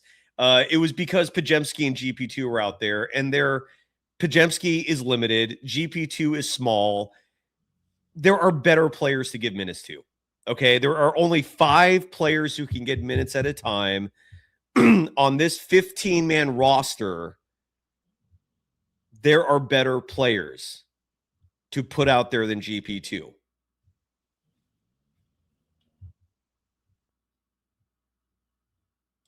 DWMC says, what do you think about Lowry Markkanen on the Warriors? I love it. I've been saying repeatedly, he's the one name that if you can get him without giving up the farm, that to me is your best shot at somebody who not only can help you win a title now, but also be a bridge to the future, right? The word upside is brought up there repeatedly.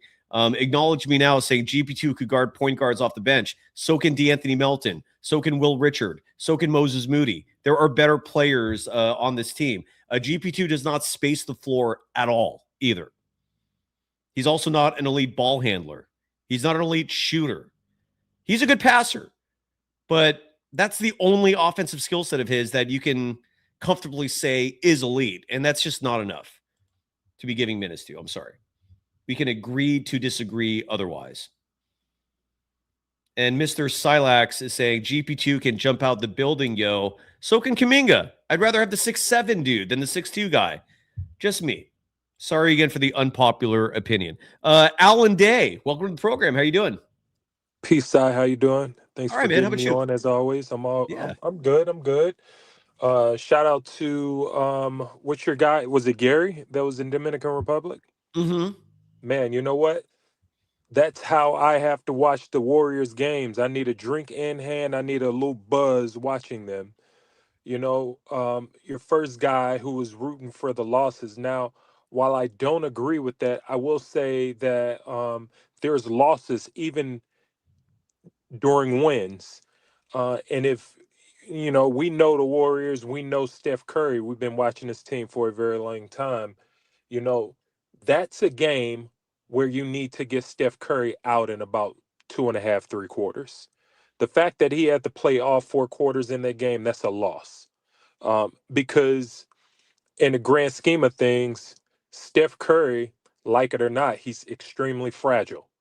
And there's reasons for that because while he's on the floor, he's given 120% effort. And so it's only natural that a guy, even at his age and when he was younger, when you give effort like that, you're probably going to blow a tire at some point. So how much longer do we have of Steph Curry giving 120%? So you need games like that where you can rest within a game. I don't care how many what he played 28 minutes. Those are 28 minutes of a going 120% because you need every ounce of Steph Curry just to beat a Nets team that shouldn't even be in the game. And so that's the frustrating part about that. But not only that, Si, man, I hate to be a boomer, but man, you're not a boomer. You're not a boomer. Boomer is like 60 and above. You're not even maybe even 50. You're not even 50. Neither of us are. Get off my lawn, basketball fan. But whatever. You're fine. Alan, you're fine. And Alan, for people who are unfamiliar, you're currently in law school, but more importantly for this discussion, you're a former D1 basketball player. Absolutely. What are your thoughts on Michael Porter Jr.? Because you do have a considerable section of the Warriors fan base who wants this guy. I'm kind of impartial because I also know the headaches that come with a guy like him. And I don't know if he's the answer. I'm cool with Michael Porter Jr. if you're not giving up the farm, but I feel like Brooklyn's going to ask for a lot for this guy. What's your take on Michael Porter Jr.?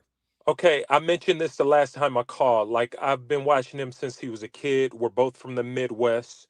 And so Michael Porter is a vibe guy, right? He's a guy, you know, that when he plays, he needs to be having fun. He needs to be, you know, having joy. I'll tell you this about basketball players before I go into MPJ. There's one thing that basketball players, even in the pros, enjoy over winning, and that's enjoying playing basketball. Having you fun. You get what I'm saying? I do. Winning is important, but what's more important than winning is having fun while you're playing basketball. Yes. And Michael Porter Jr., even though the Nets are not necessarily a good team, you can tell that he's having fun, which is totally different than when he was with Denver Nuggets last year, which is totally different than the end of the run with Andrew Wiggins, which is why you leave Andrew Wiggins in Miami. You hope Miami hold on to a guy like that because he's having fun. You hope that Brooklyn hold on to Michael Porter because he's having fun. He's enjoying himself. Klay Thompson hated being a Warrior at the end, which I don't know if he's having fun now. He has a girlfriend or whatever. He's probably having a good time. So you want Michael Porter Jr. ultimately? Like, you think he would have fun being on the Warriors? I think it would be hell for him in the Bay. It would be hell. He would hate it there. I follow your logic. So what you're You get saying what I'm is saying? he's having fun, and a huge reason why he's having fun playing with Brooklyn is the freedom that he has being the Exactly. guy, and there are restrictions. He would be in a system coming here to the Warriors, and that might ruin the Exactly. fun. Yeah, he gets the ball whenever he wants to. He can take whatever shot he want to take. You know, I heard a guy who's like, it's just like implemented the same system. He'll just fit right in. No, it's not. It's not the same system. They're not doing the same thing. Like Michael Porter Jr. can call his own play. It's not going to happen in Golden State, you know? But I will say a guy like Lauri Markkanen is a guy you probably should consider, because this is a guy that's been in the trade buzz for years. Yeah. You know, so he's probably a guy that know his day is coming at some point. So that's probably a guy you want to go after. The only challenge there, we talked about this before, it's probably going to be hard getting Jonathan Kuminga to sign an extension in Utah. You're going to have to get a 3-team deal going to get Michael. Well, let me stop you there 1 second, because I'm glad you brought that up. That is another variable that people are not considering when we talk about Jonathan Kuminga being traded. The way his contract is set up, he's making about $22 million and change this year, and then he has a team option for I think like $25 million next season.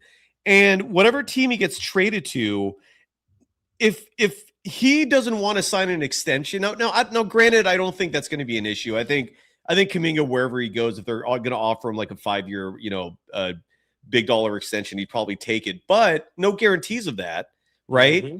And if Kuminga decides, I don't want to play in Utah or something like that, he has no value. They're not going to trade for him. You're absolutely right. Is that what you're trying to say? Yes, because listen, the reason, and I played this game with you when I called you that a while ago, where I said that, and this is before everyone figured out that Jonathan Kuminga wasn't playing again, when I was like, someone made the call and said, hey, if this guy's knees are a little sore, I don't want him playing anymore, which was his future team. Whoever team that is, whatever team that is, they made the call. This is business. This has nothing to do with, Kerr not liking JK. This is all business. This is the ugly side of basketball that most guys hate. Jonathan Kuminga is not playing because the business says he shouldn't play anymore. Alan, what are your thoughts on Byron Knox, who writes in the chat that Michael Porter Jr. Is currently playing on a 10-20 team? In other words, he's playing on a losing team, and he's still having fun doing that. So despite the fact that his current team is losing, you still think a more successful team that's also more structured would be counterintuitive? No, I don't think that Michael Porter Jr. would like it in the Bay Area. A few things. He's a young guy. He's living in Brooklyn. He loves Brooklyn. He got an extension there. He's making a lot of money. One thing that we've noticed about guys who played for the Nets, pretty much all of them, they loved being there. They loved being there. Kevin Durant loved being in Brooklyn. You know what I mean? So these guys love being out there, but you also consider the fact that Michael Porter Jr. already won a ring as well. So he won a ring. He got an extension. Now all he's doing is playing basketball. So don't just assume, they're 10-20. They're actually building something over there. You know, they're building something. And it's something about when you're building from the ground up and having fun. It's not like they have a lot of injuries. Like, they're really building chemistry as a team. And they have a really solid coach as well. So, I think he's having a good time. In fact, I've heard him talk about how much he loves being out there. So he seems happy. He's having a hell of a time. There's almost, the Brooklyn Nets have actually other assets I'd be more interested in. Like, there were a couple guys there, like Danny Wolf. I think, was it Wolf? Hold on. No, I'm sorry. Igor Demin. I don't know where the hell he came from. Is he I had one of those no kids background that on they this dude drafted? ever. He wasn't bad. Is he a kid? One of those kids they drafted? Yes, I think he's a rookie, and tonight he was 7 of 14 from deep, 23 points.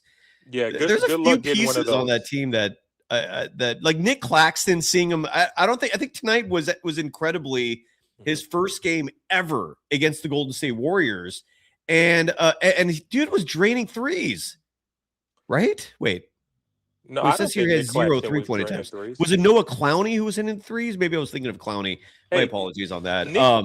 Nick Claxton is basically TJD getting minutes. That's all he. That's who Nick Claxton is. So so it's not worth giving up a shitload for him. Then I'm guessing.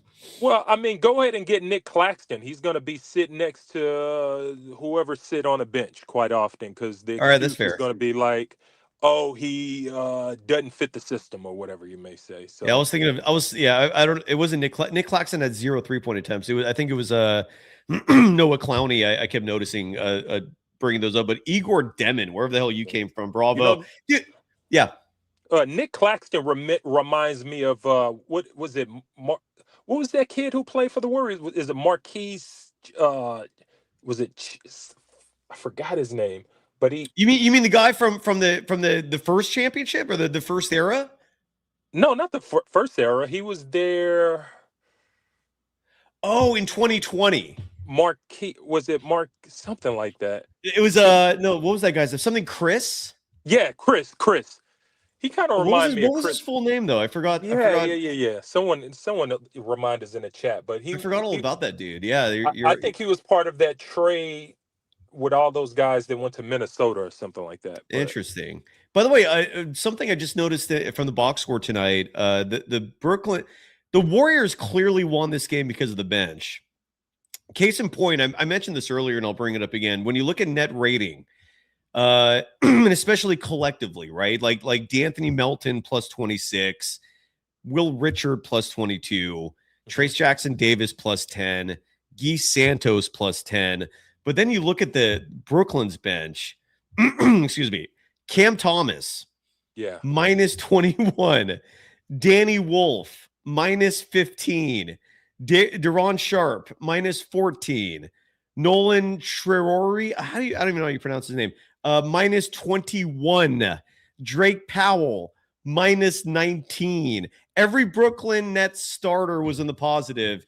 Every Brooklyn Nets bench player deep in the negative for net rating. So that right there represents how the Warriors won tonight's game. That is interesting. Well, I think that what I noticed is that they were doing something funky with their rotations, kind of like hockey rotations, kind of what Steve Kerr does a little bit. But Jimmy Butler pretty much fried their bench.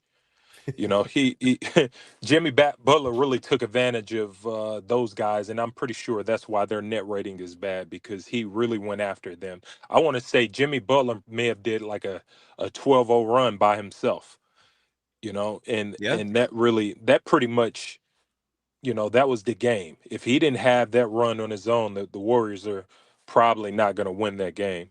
So.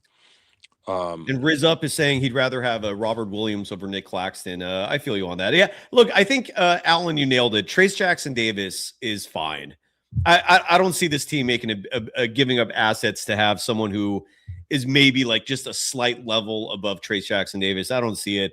Hamza Kassem is asking, why are people giving Kuminga hope like he won't be here in less than 3 weeks? Because Hamza Kassem, why do you assume he's going to be traded in 3 weeks? Let me give. What do you some base that pushback, on? though. Like, there's no evidence that indicates he will be traded. It's just like the narrative.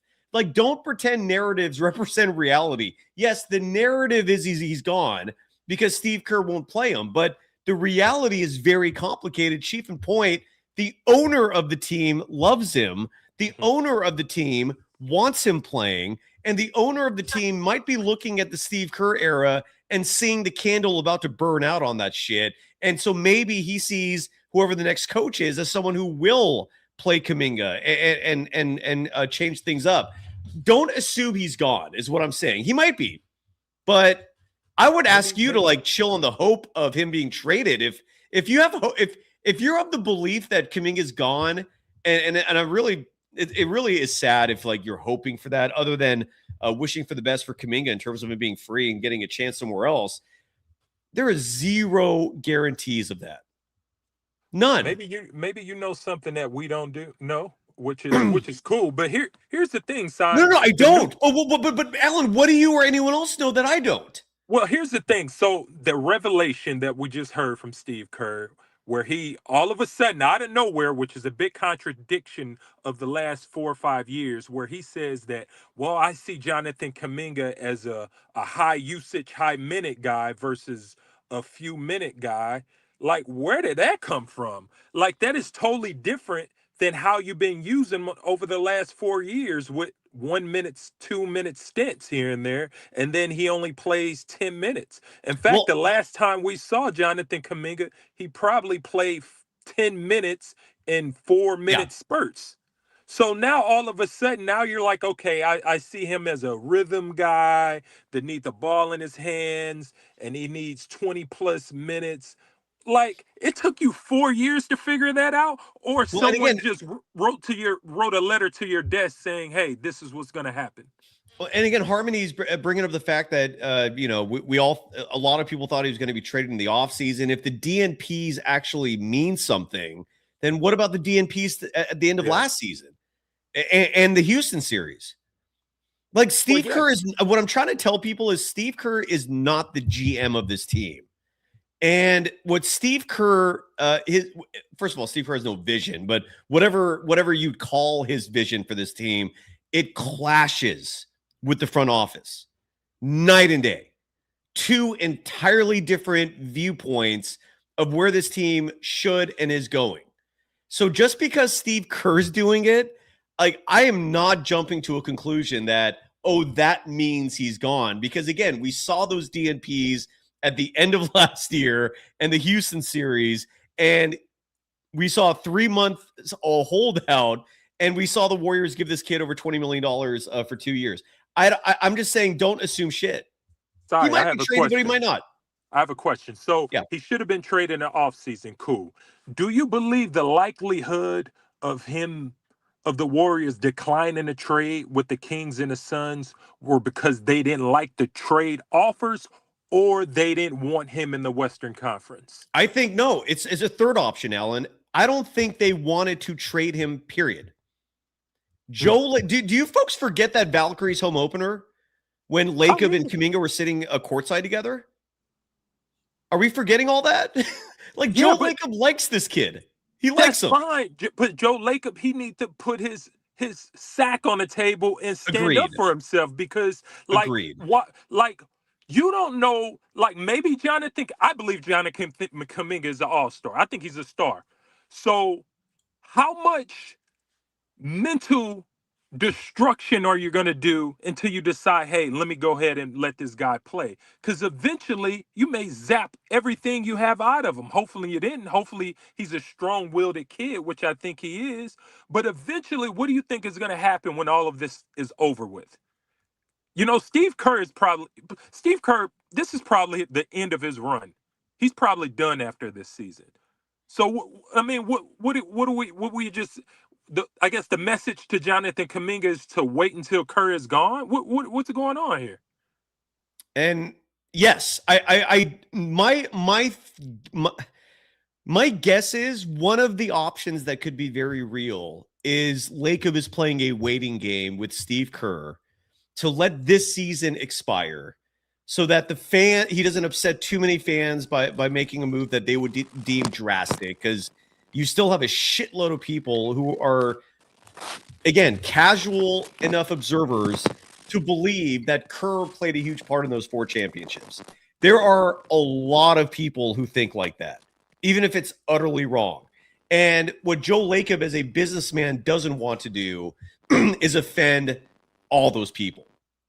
So, like, what could very, very easily be happening here is Joe Lacob is just biding time, waiting for this season to end. Kerr can go. I don't think there's a chance I don't want to say a chance in hell, but I don't think Kerr's coming back next year, regardless of what Steph and Draymond do. Like, that much, I feel good about that. Like, I do not see this playing itself out again a year from now, right? I don't see that. Like, to me, like, outside of the Warriors making a deep postseason run or hopefully winning the championship, I doubt any of those things are happening. I do not see Steve Kerr being a part of this next year. Do you? Did I lose you? I lost Alan? Was I just talking to myself the whole time? I was. But like again, this is how batshit crazy covering the Warriors, observing the Warriors is, because you have all these dichotomies behind the scene involving an owner and a head coach, like just completely seeing things in two different ways.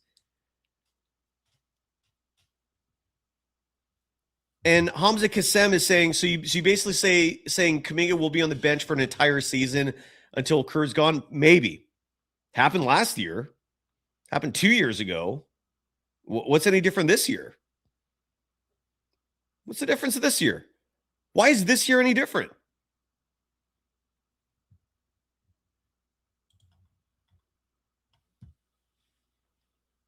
Who knows is what I'm trying to say. Who knows? But there are a lot of people who think Kuminga is just on his way out.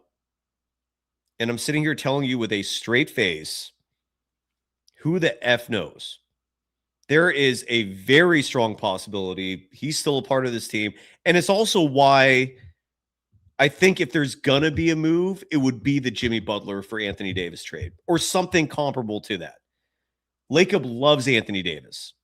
He's been wanting him for a while. If Rick Celebrini convinces him that he can be a medical wizard and keep this guy active on the floor, yeah, I could absolutely see that happening. Because then the excuse for Kuminga not playing goes out the window, that Jimmy and him play the same position. Now you have a legitimate center or power for a big, right? We'll just call him a big. You have a legitimate big that Kerr can't dick minutes around with, right? Who knows?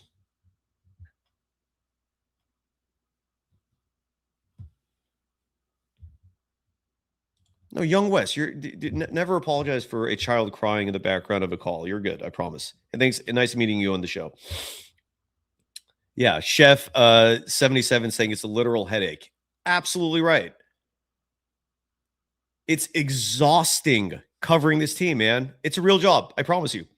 Between all the sometimes death threats I get, because God forbid I have an opinion against Steve Kerr. True story. People have literally messaged me and like, I'm going to kill you.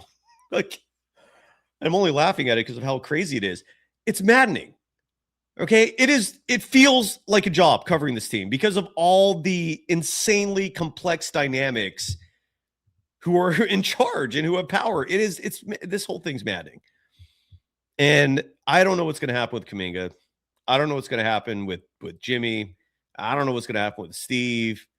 I don't think Joe Lacob knows. I don't think Steve Kerr knows. It's crazy. It's absolutely crazy.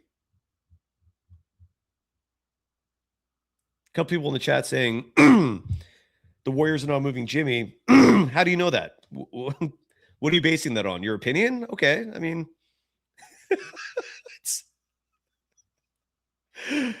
folks saying they like Jimmy. Who's they? What do you mean?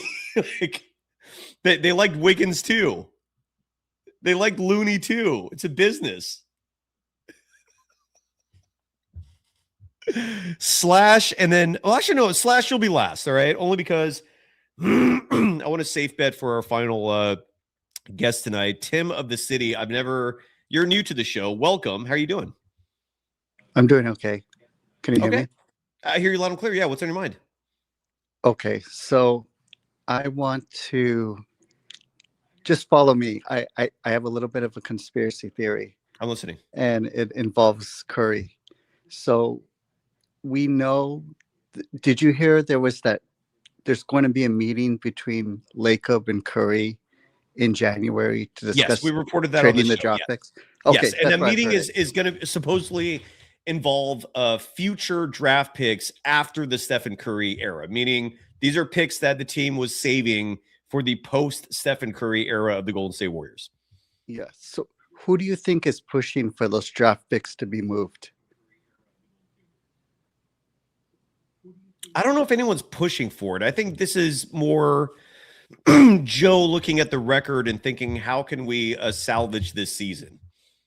But you don't think it might be Curry asking Lacob to use those picks to improve the team? Oh no, it might be. Maybe it is. I think it's more so. Oh, you're asking like why is Steph even involved in a meeting like that? Exactly. It could be because Joe wants to get Curry's thoughts on the whole thing. Look, Steph is who drives all this. Like if Steph didn't exist, I think Steve Kerr would have lost his job by now. Like that's to me the whole reason why Kerr is still in power is because he's Steph's guy. Steph is the face of the franchise. He built Chase Center. He's the true god, man. Like he is the king of Bay Area sports. I think you could safely say he even surpassed Joe Montana, which is absolutely insane. I never thought that'd be something I'd be saying, yet here we are. What are you thinking? What do you think? Because I don't know. I don't have answers, man. I wish I did. What do you think? I'm just thinking that no player, whether it's Curry, it should be bigger than the team, should be bigger than the organization, and it's more important than the fan base. And I think he's starting to make himself the center of everything, at the expense of the future, at the expense of the long-term success of the team. And Armando brought it up last Friday, and he was talking about how Curry got dropped from his Under Armour contract. I think I read somewhere it's $75 million what they took away from him. Ooh. But the original deal in 2015 was for $250 million because Under Armour stock has gone down like 90%. So I think he's seen that, and you've seen a lot of parallels between the end of Kobe's career and his career with this shoe free agency, and he's dancing, he's talking to his wife in the middle of timeouts. And I just think, he is trying to extend, maybe not he's not thinking about his playing career anymore. He's thinking about his celebrity, and he's thinking about, the financial gains that will come 10 years down the line. And I think he's already kind of out on the, because he knows Kobe didn't win anything the last 5 years, but people still talk about him 10 years later. Mm-hmm. And I think that's part of his plan. I think he's the team winning is secondary to him. And I think if he stays another year, I think Kerr gets extended, because Kerr is the guy that makes him the center of the team. If someone were to come and he were to play a secondary role, I think he would be upset. Maybe. Well, I don't know if that would. So what is your conspiracy? Because I'm not necessarily disagreeing with anything you're saying. That he's doing a lot of these things just for self-promotion. He wants to get another 10-year shoe contract with Nike. He's trying to draw up some hype around his choices. And another funny thing is too, when Clay came and he wore his shoes, they asked Clay, "Hey, did Curry tell you he was going to wear your shoes?" He said no.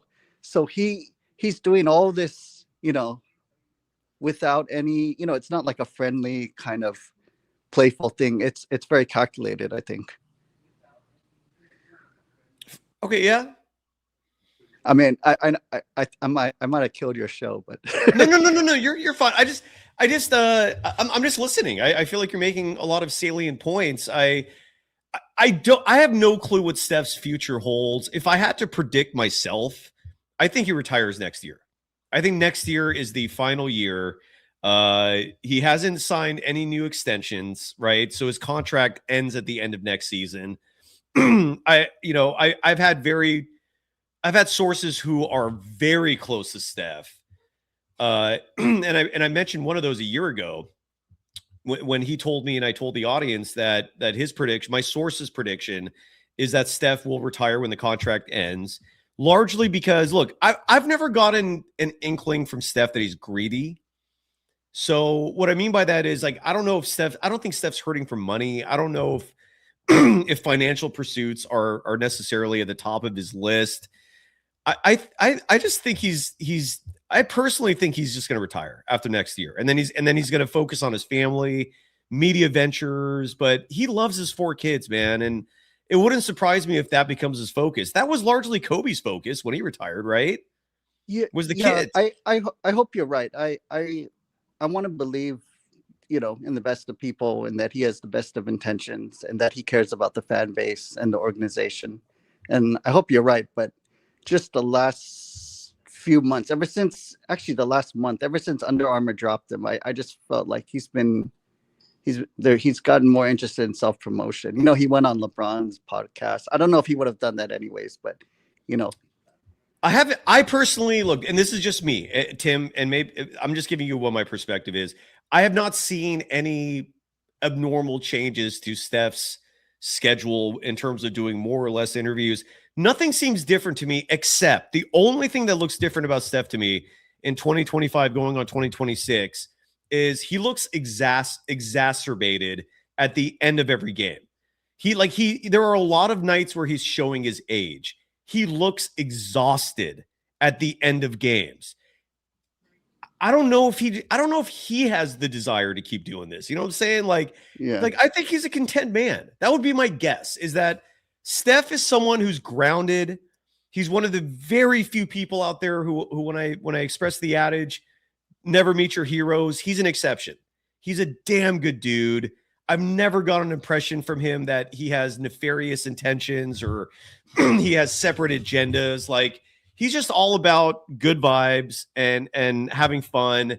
And if you can win championships in the process, great. Right. Yeah. So I who hope knows? so. Who knows what the future holds? But I've never sensed anything from Steph other than he's just a very humble, good dude. And so if what you're saying is true, that would be almost like news to me, that he has that he's focused on his next shoe deal, or that, he's worried about, his image and all. I personally don't think any of those things are real, but that's just me. I don't know. Okay, for sure. All right. Have a good night. Appreciate That's you it. having me on. You're out. Yeah. No, I just wanted to mention that. Dude, you're awesome. Tim, you did not slow anything down. I appreciate you. That was a good call. Where are you Tim of the city? Are you in San Francisco? No, I moved out about 10 years ago. Where'd you move to? San Jose. Why? For work. Okay. Less of a commute? Yeah, less of a commute. And I hear you. Yeah. Mostly weather's better too. Yeah. Maybe you could have a backyard. I miss it though. What was that? Tim, that was awesome, man. No, that was a great call. Thank you. For sure. Have a good night. You too. That was Tim from the city. He brings up some great points, and I have no clue what Steph's future holds. I don't know. Yes, Byron Knox, Curry is a great guy. Agree. Yes, and I meant to say KKDS. Did I say exacerbated? I meant exasperated. You're right. Thank you for the grammar correction. I deserve that. The Under Armour thing, I will leave it with this, man. Then we'll bring Slash on to wrap it up, and we'll do a scoreboard check.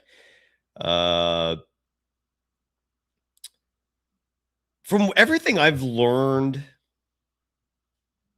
about Under Armour is, as a company, they've really shifted to being a company that appeals mostly to dads,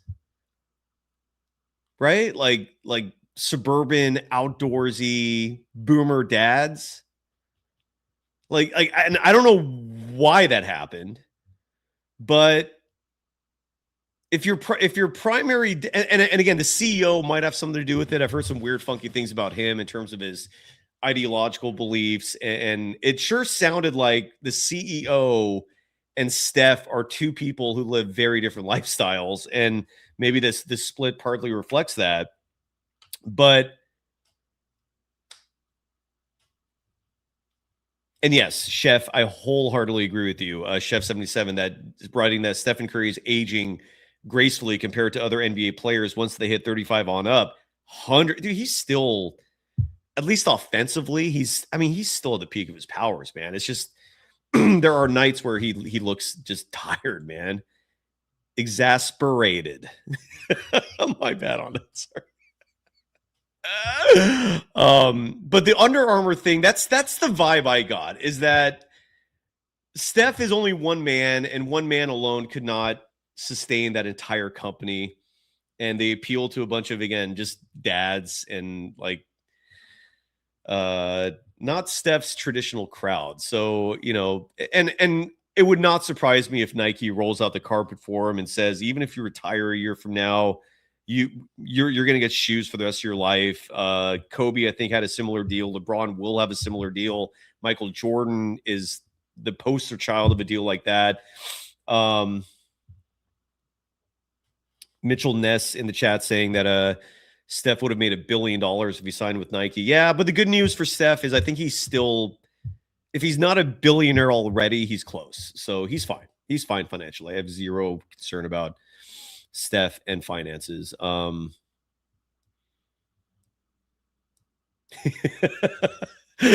best ever saying, I see mainly lames and herbs wearing Under Armour, and that this is where I'm dating myself. I don't know what lames and herbs are. Maybe lames stand for lamos, lame people. What is herbs? I don't know what herbs are. Derek in the chat saying that boomer dads are into Skechers, but oh boy, that sucks because I wear Skechers. I like Skechers only because of the slip-ins.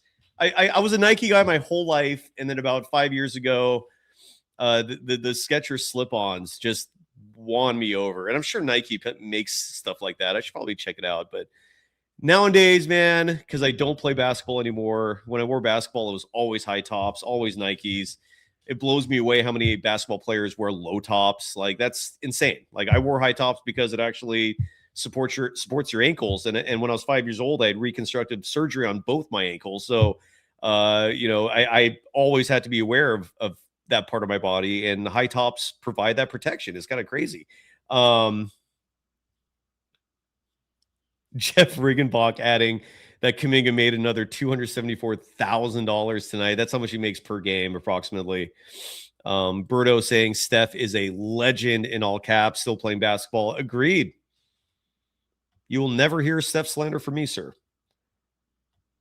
KKS adding to the high top verbiage. Yeah, I don't know. I think it's an image thing, kind of like with underhanded free throws. You just have a lot of NBA players who just, for whatever reason, don't like the looks of high tops. It's insane. I absolutely insane.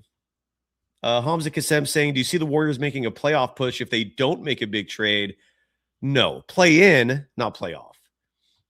Because the top six is so stacked that outside of Steve Kerr just coming to some magic realization that Kuminga needs to be a part of this if you want to be a real team, but I don't see him doing that either. So, anyways, Mitchell Ness adding, you were a Reebok and Nike person growing up in the 90s. I had one experiment with Reeboks when Shaq first released his line of shoes, and I don't know if you saw that clip of from inside the NBA the other night where Shaquille O'Neal was gifting shoes to his colleagues, and Charles Barkley was like, "Oh hell no," because the Shaq shoes suck. They were awful. Like, I wore those things for like a week, and my feet were all chafed up, like the inside's all rough, and there was nothing comfortable about those shoes. They were terrible. I've always been a Nike guy. All right. Slash, who is in the San Francisco Bay Area. Welcome, fellow Bay Arean, Bay Area-ite, whatever the nomenclature is. How the hell are you doing, Slash? I'm good. I'm actually in LA. I think I told you that last time. You did, lad. Did you move? Or I could have swore you told me you were like. I moved from Jersey. That's probably what you're thinking of. Then my bad. Okay, then you're not a fellow Bay Area-on. But nonetheless, you're a California-on. How are you doing? I'm good. No, I wanted to. It's cool that you have me last because I was listening to everybody. All right, so this is my whole theory on what's going on. I think I don't think Kuminga is going to get traded. That's number one. I don't think that's happening at all. I think there will be a trade, but I don't think it's the trade that everybody thinks it's going to be. And I think also that he may just, I think Lacob might have the idea that somebody said earlier of just leaving him on the bench until Kerr leaves. Because Kerr's not going to play him. We know that. We understand that. And I also feel like the sitting together of Draymond and Kuminga and the relationship that they have and Jimmy rooting for him, I think that actually means something. Because Draymond and Jimmy they don't do all the sort of, oh, I'm just going to say the politically correct thing and move on. They're real. Right? Yeah. And the other thing is, I think the fading dynasty comment that Draymond, I don't think that was company at all. I think he just still believes that they can win, right? Which he should. They got 4. / maybe because a company was the wrong choice of word. You're right. I meant more so when I said company, man, I meant more so like being on the same page with Steve Kerr. Oh no, I don't think they are at all. Oh, honestly. okay. I think that's what that argument was about. Right? Okay.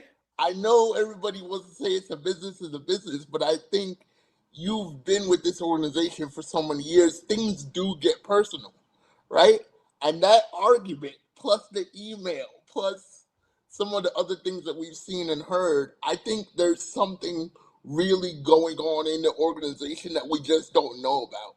Agreed. There's a real push Yes. and pull from the players, from the coach, from the front office, and I think it's all going to come to a head come trade deadline. Now, what that might be, who knows? Do I think Steve Kerr could get fired? Possibly.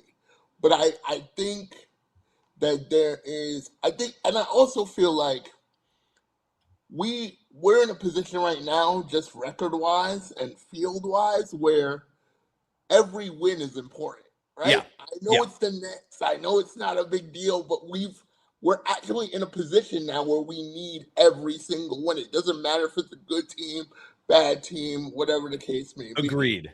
And sorry to stop you for 1 second here, but I just want to piggyback your what you're saying with Wainster way at the beginning of the show with the $5 donation, saying that the Warriors are set up for a good run.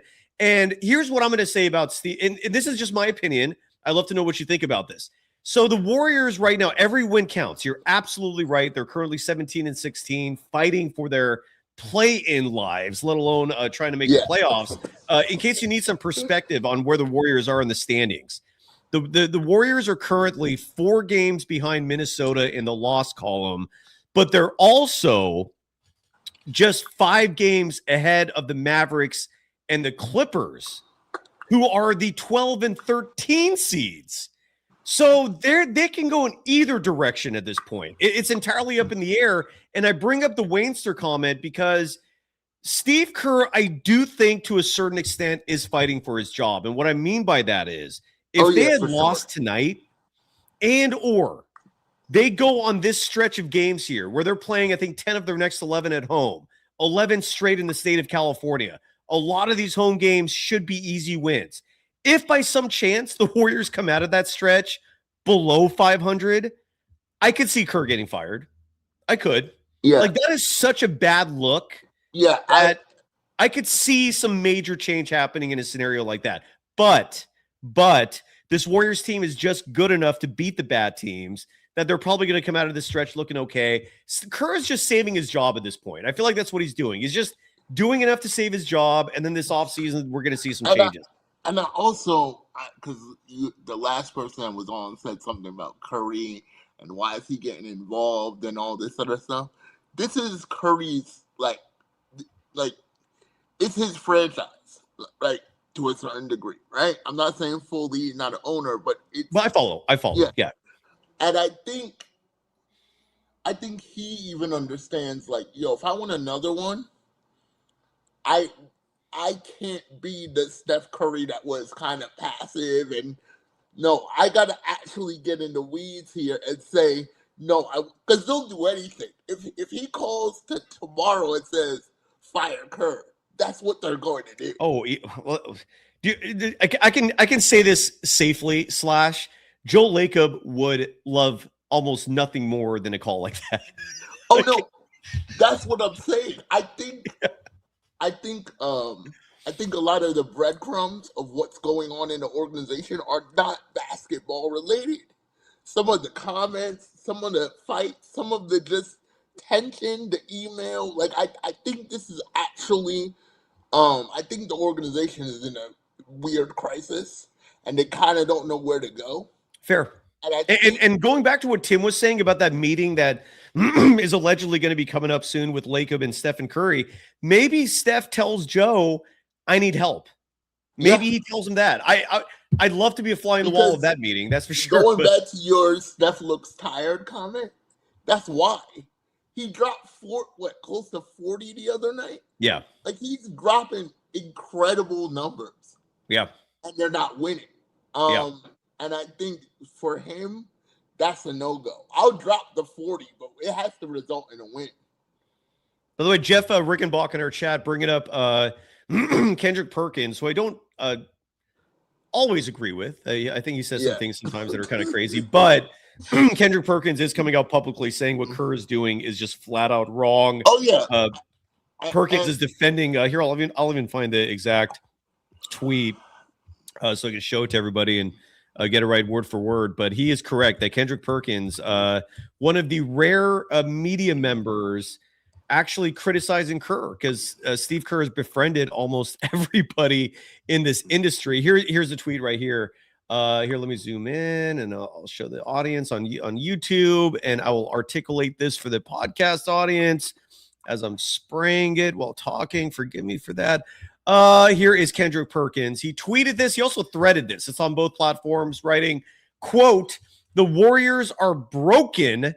One day, Steve Kerr is going to realize that you need size and athleticism, quote, Kuminga, unquote, to compete against the good teams in the league."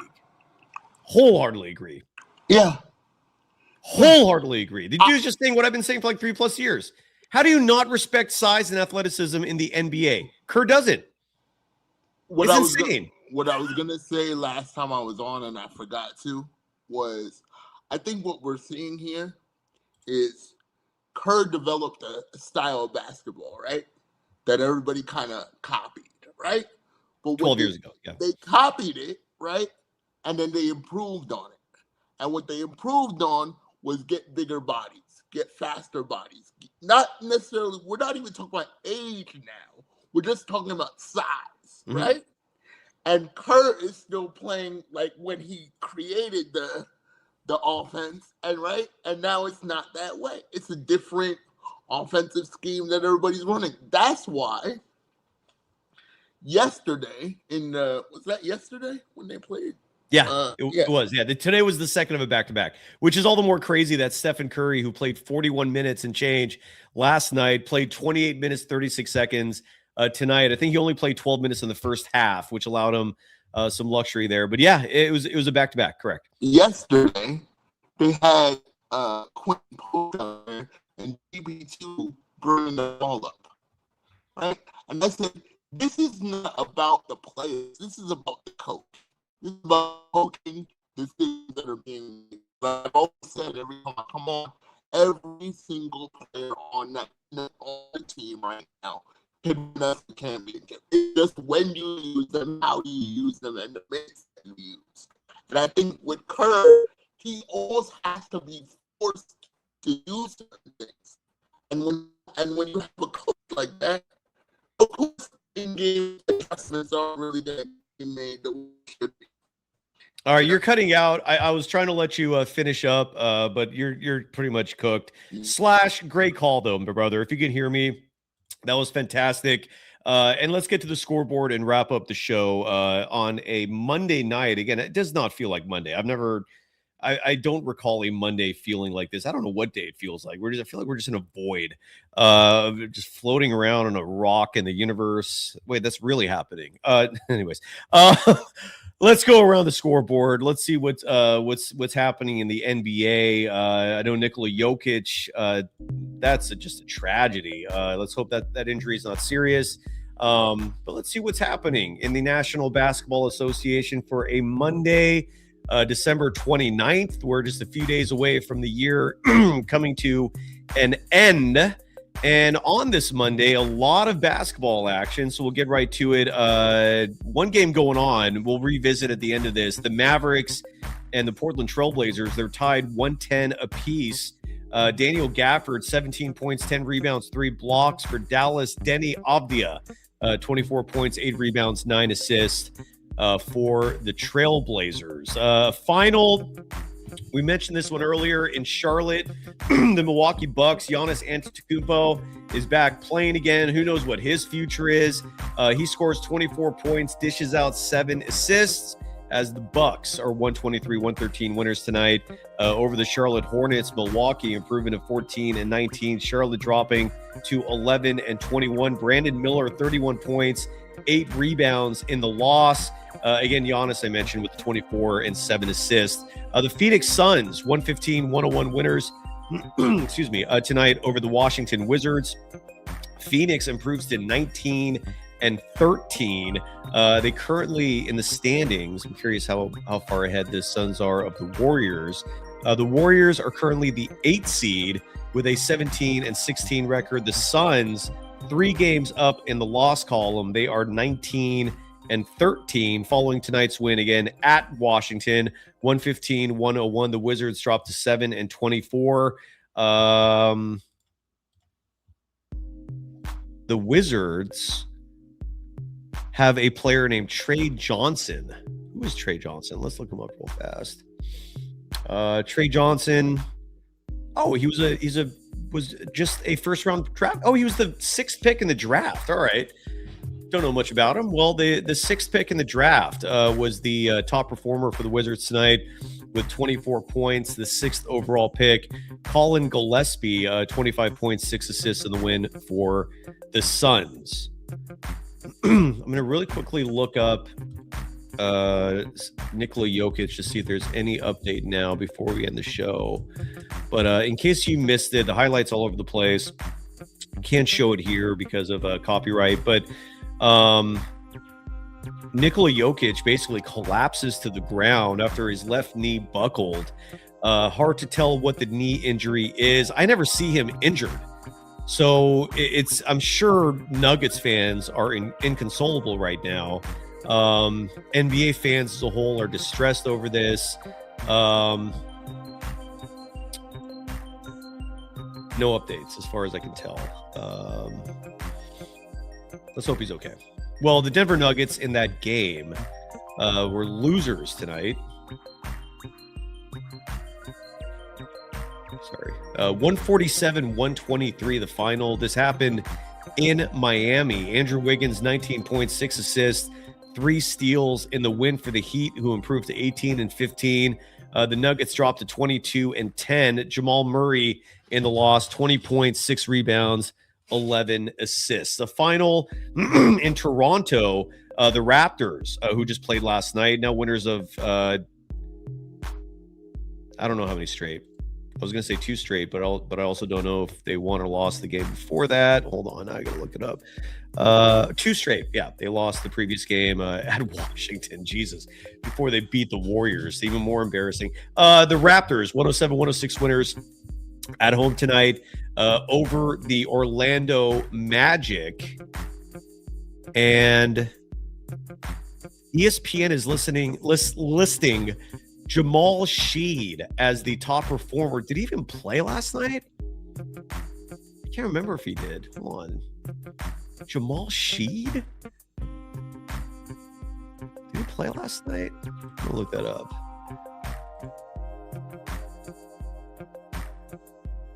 He did. He only had 8 points, but led all players in net rating last night with a plus 34. Jamal Sheed. Well, tonight, in the win, 19 points. Balo Pankettle, 23 points, 15 rebounds, 10 assists. Yes, that is a triple-double in the loss for Orlando, who drops to 18-15. The Raptors improving to 20-14. The Minnesota Timberwolves just beating the ever-living shit out of the Chicago Bulls tonight in Chicago. 136-101 the final, a 35-point win for Minnesota. Naz Reid, 33 points, 7 rebounds in the win. Nikola Vucevic, 23 points in the loss for the Bulls. A lot of games tonight, 4 more. The Houston Rockets improving to 20-10. They beat the Indiana Pacers tonight, 126-119. Kevin Durant, 30 points, 6 rebounds in the win. Pascal Siakam, 23 points in the loss. The Pacers dropping to 6-27. The New York Knicks in New Orleans, improving to 23-9 after winning 130-125 over a New Orleans team that was rolling entering tonight's game. Jalen Brunson, 28 points, 10 assists in the win. Zion Williamson, 32 points in the loss. The Knicks, again, 23-9. The Pelicans dropped to 8-26. Two more for you. The OKC Thunder improving to 28-5. 140-129 winners at home tonight over the Atlanta Hawks. Shai Gilgeous-Alexander, 39 points, 6 rebounds, 6 assists in the win. Okongwu, 26 points, 14 rebounds, 6 assists in the loss. A lot of speculation that Trae Young is on the trade market and available. Last thing the Warriors need. And last score, the Cleveland Cavaliers getting a needed win tonight in San Antonio. 113-101 the final. Jared Allen, 27 points, 10 rebounds. In the win, Victor Wembanyama, 26 points, 14 rebounds. In the loss for the Spurs, who dropped to 23-9. The Cavs improving to 18-16. And that is your scoreboard. And there was one last game. Shit, hold on. And that was the game that was going on. We will not have a final for you by the end of this broadcast, but the Dallas Mavericks now leading the Portland Trailblazers 117-115. We'll see what happens there. Harmony's bringing up a pair of games for the Warriors that represented arguably their best wins of the year. Those the back-to-back set at San Antonio. That was wild, man. Stephen Curry with 49 and 46 in those two wins. Bamboo Soldier bless up saying, wonder who would take a chance on Zion. I wouldn't hate it if the Warriors did. What's he making? But he makes a lot of money. You'd have to give up.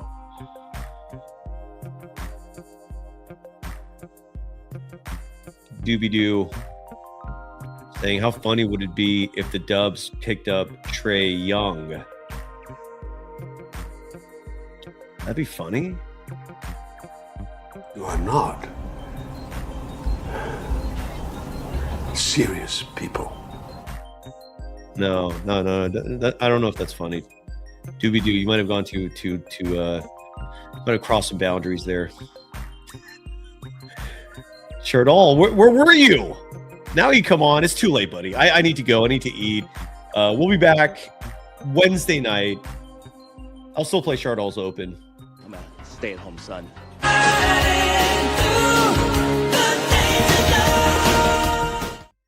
He's with us in the chat.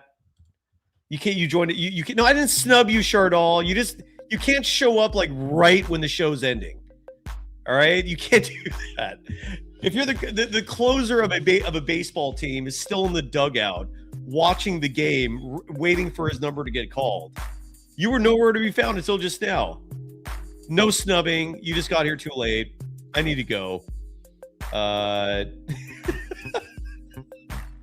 Shardall did get DNP tonight. Yes. Sorry, Shardall. Nothing personal. I promise. I love you. I promise. And subscribe to SGA Sports Talk. I'm just exhausted. I need to go.